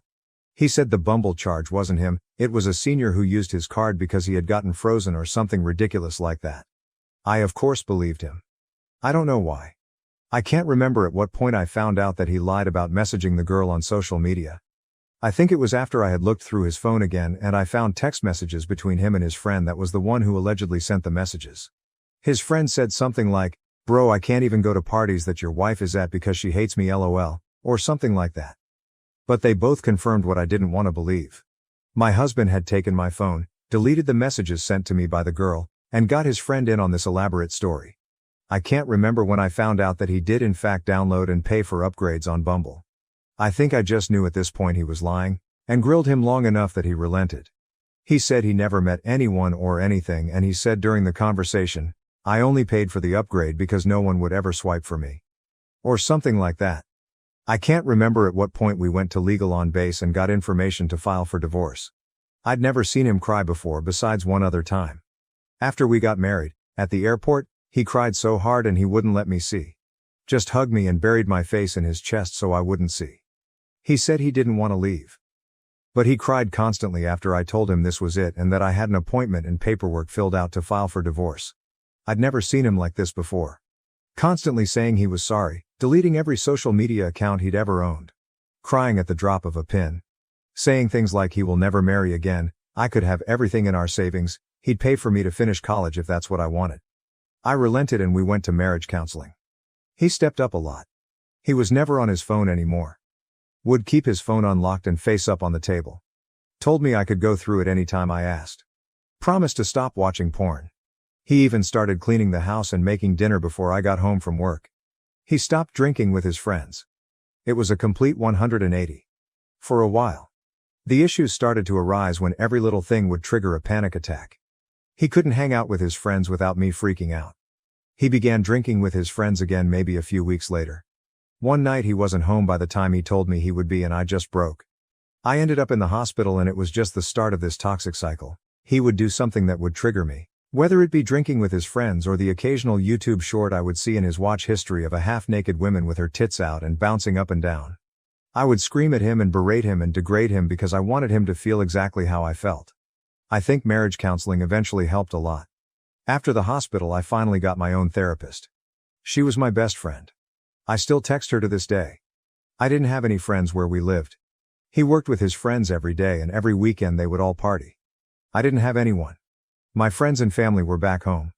I'm shy and have really bad social anxiety and have always had trouble making friends because I can't seem to ever open my mouth when there's more than 3 people in the room. Whenever he would leave to go anywhere, I felt so alone. I think at 22 our marriage really started improving again. We went on vacation together and were able to work through a lot of issues and we were able to communicate things we were feeling and it was amazing. We both felt so heard and we were able to find happy mediums on issues and relayed boundaries that each of us respected. I was 23 when I moved home a few months before his contract ended. He tied up his loose ends on the house and work and he moved back home with me. He tried working a night shift blue-collar job, making good money, even more than he made in the military. But he hated it. He hated everything about it. He missed his friends and his job. His friends were his family. This was the first time I'd ever seen him truly depressed. 5 months later he joined a different branch of the military. I didn't want him to. I wanted him to stay and have a normal life with me. I wanted to work normal jobs and have a family. He doesn't. He said he doesn't even want a family. I had started nursing school and my best friend whom I hardly ever got to see had a baby. I finally had a group of friends and family I was able to hang out with every week. He left and got stationed in a different state, but only about 600 miles away this time. Far, but drivable. He came home for a visit after only a week of being there. We were doing good at this point, texting and calling a lot. A little over a month ago he left to go across the country for a 6-week exercise in the desert. He didn't have his phone for most of it, but he was able to text me once over a week ago. He didn't text again after that, until I messaged him letting him know that a pet of mine had died. He replied immediately. I've realized that he has had his phone, but just hasn't been talking to me. Yesterday, he texted me in the morning letting me know that he was going to spend an upcoming holiday with an old military friend from his previous branch, and then the holiday after that he wanted to go see his extended family in a different state. We've talked a lot since then, not about anything good. I've asked why he's pushing me away and he said he's focusing on his goals. I said I felt like I was being put on the back burner until he was ready to acknowledge me and our marriage, and I tried to tell him he didn't have to be alone and that I would support him. He said, "You can't though. You say you can but you didn't support college or the CIA, so I kinda felt I should just do this alone and get rid of some of the negativity." And I realized he was right. He brought up college when we were about 21, maybe 22, and I actually scoffed at him because I didn't realize he was being serious. I didn't believe he could do something like that. He barely graduated high school. He went to 4 different high schools total, never getting above a 1.5 GPA. I tried doing his homework to keep him afloat but he didn't care. I even got him enrolled in the same online academy that I attended, due to public school not fitting around my athletic schedule, and I had to do every class and every assignment for him because he would never do them. He ended up graduating from what you would call an alternative high school. After telling me he wanted to go to college, he then told me he was going to join the CIA. This was just unfathomable to me. I didn't know what to do because he wanted my support, but I also didn't want to lie to him and tell him I believed in him. I guess I still don't. And I feel awful, and I can't imagine the feeling of your spouse not supporting you unconditionally. I don't know how to support him in something I just don't think he can do. And now we're here. Neither of us want a divorce. Both of us know our relationship hasn't been the best. We both don't know what to do. I would feel so lost and empty without him. I've known him for more than half of my life. Our personalities are formed around each other. We talk the same, we have the same mannerisms. We experienced growing up together and becoming adults together. I just want to add that these experiences I've listed were the worst times. We've had amazing experiences together. We have so much fucking fun together. He makes me laugh more than anyone else can. He knows everything about me and has been there for every important moment in my life. I'm absolutely terrified of the future. I'm scared to tell my family if we get a divorce. I don't want to be another statistic. I know we got married young. I know we are a military family. I know that most of these marriages ended in divorce, but I really fucking thought we were different. I don't want to start over. I'm almost 24 and I know that's still considered young, but I've known him for 14 years. I thought we would have started thinking about having a family together by now. He just wants to focus on his career and says he doesn't think he even wants a family. I don't know what to do anymore. If you're still here, thanks for reading. I apologize if I'm all over the place. I haven't ever shared all this with anyone. I'm embarrassed of my situation and feel at a loss at what to do anymore. I'm really nervous to read any replies because I think I know what they're all going to say. TLDR, married young, he's in the military, history of infidelity on his part, verbal abuse on my part and lack of support. Have had successful marriage counseling in the past, but we're at the point where we feel like we want different things, but both of us still love each other and don't want a divorce. Neither of us know what to do.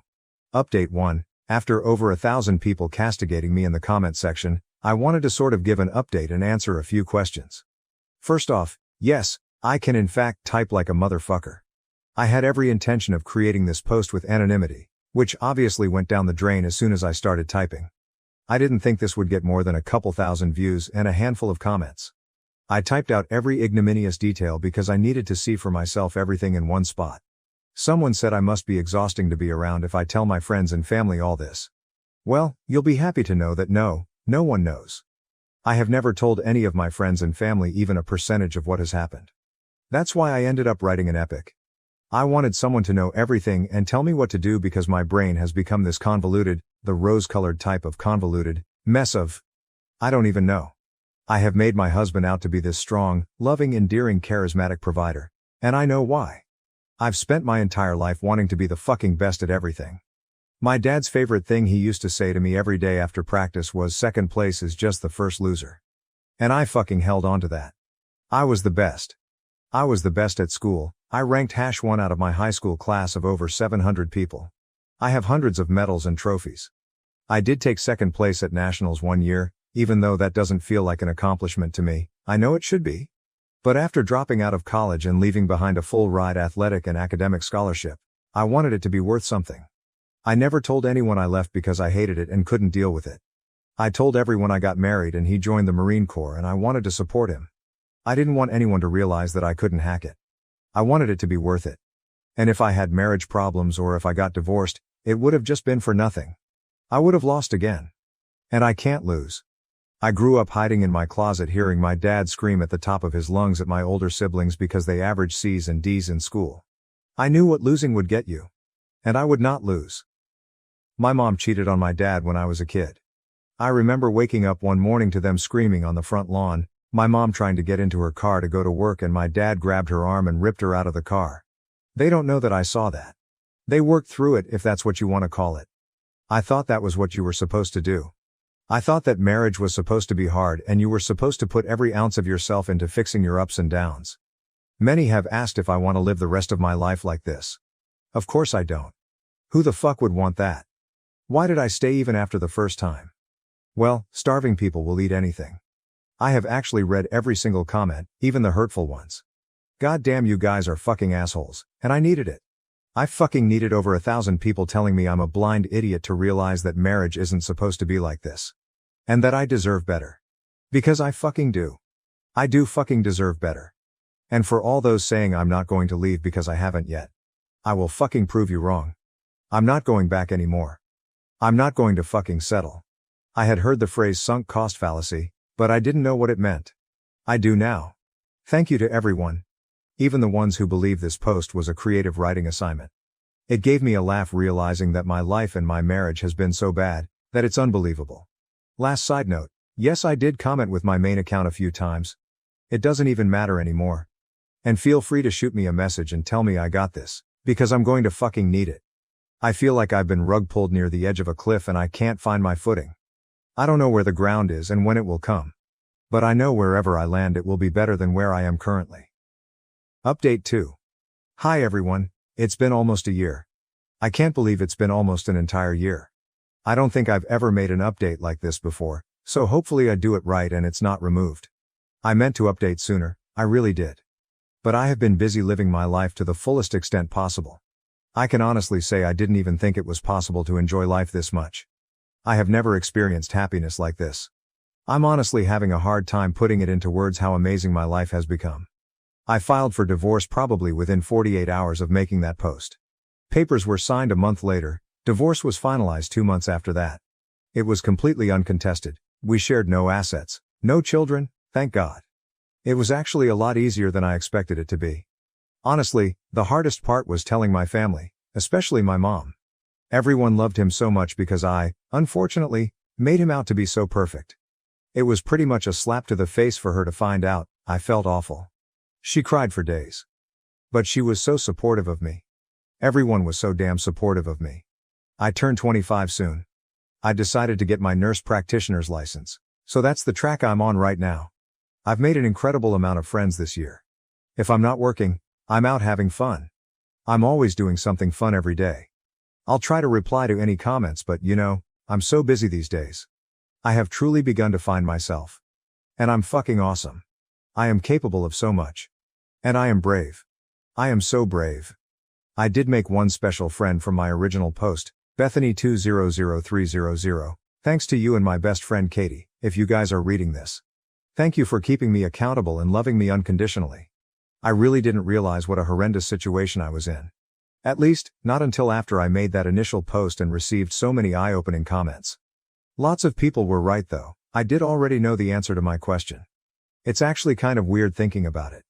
It doesn't even feel real. Whenever I try to think about my life over the last couple of years, I can hardly remember anything. It's almost like I'm trying to recall a story that someone else told me. Anything that I do remember, I recall almost like I was a spectator, or an invisible third person in the room. And I just think this poor girl and what she's going through, I can't even imagine how awful. It just doesn't even feel like it was me. My real life started as soon as he was gone. We don't speak anymore. We haven't really spoken much since December. One of the last interactions we had, he was upset about the divorce and regretted it, and then he proceeded to threaten that he would murder anybody that I dated in the future. Yes, it's documented to the best of my ability. I don't think he would ever actually do anything like that. He hasn't even been back in the state this year. I think he's too busy. Last I heard through the grapevine, he got drunk, had a one-night stand and got some girl pregnant. She wants to keep the baby. He doesn't. I think she even took a brick to his car and smashed the shit out of it. If I could give him one last piece of advice, it would be to start a savings account for this poor kid's future therapy bills. And to ask him if he ever realized that almost all of his monumental life mistakes have been committed under the influence of alcohol. But alas, it isn't my problem. He will never hear from me again. And I can say that with complete happiness and confidence. To everyone who said I wouldn't do it and that I wasn't capable of leaving, fuck you and thank you. I did leave. I didn't walk, I ran. I fucking sprinted. And I didn't look back. Thank you, Reddit, for helping me save my life. To anyone who may be going through something similar. You can do it, I believe in you. If I can do it, you can too. The other side is brighter than you could ever imagine.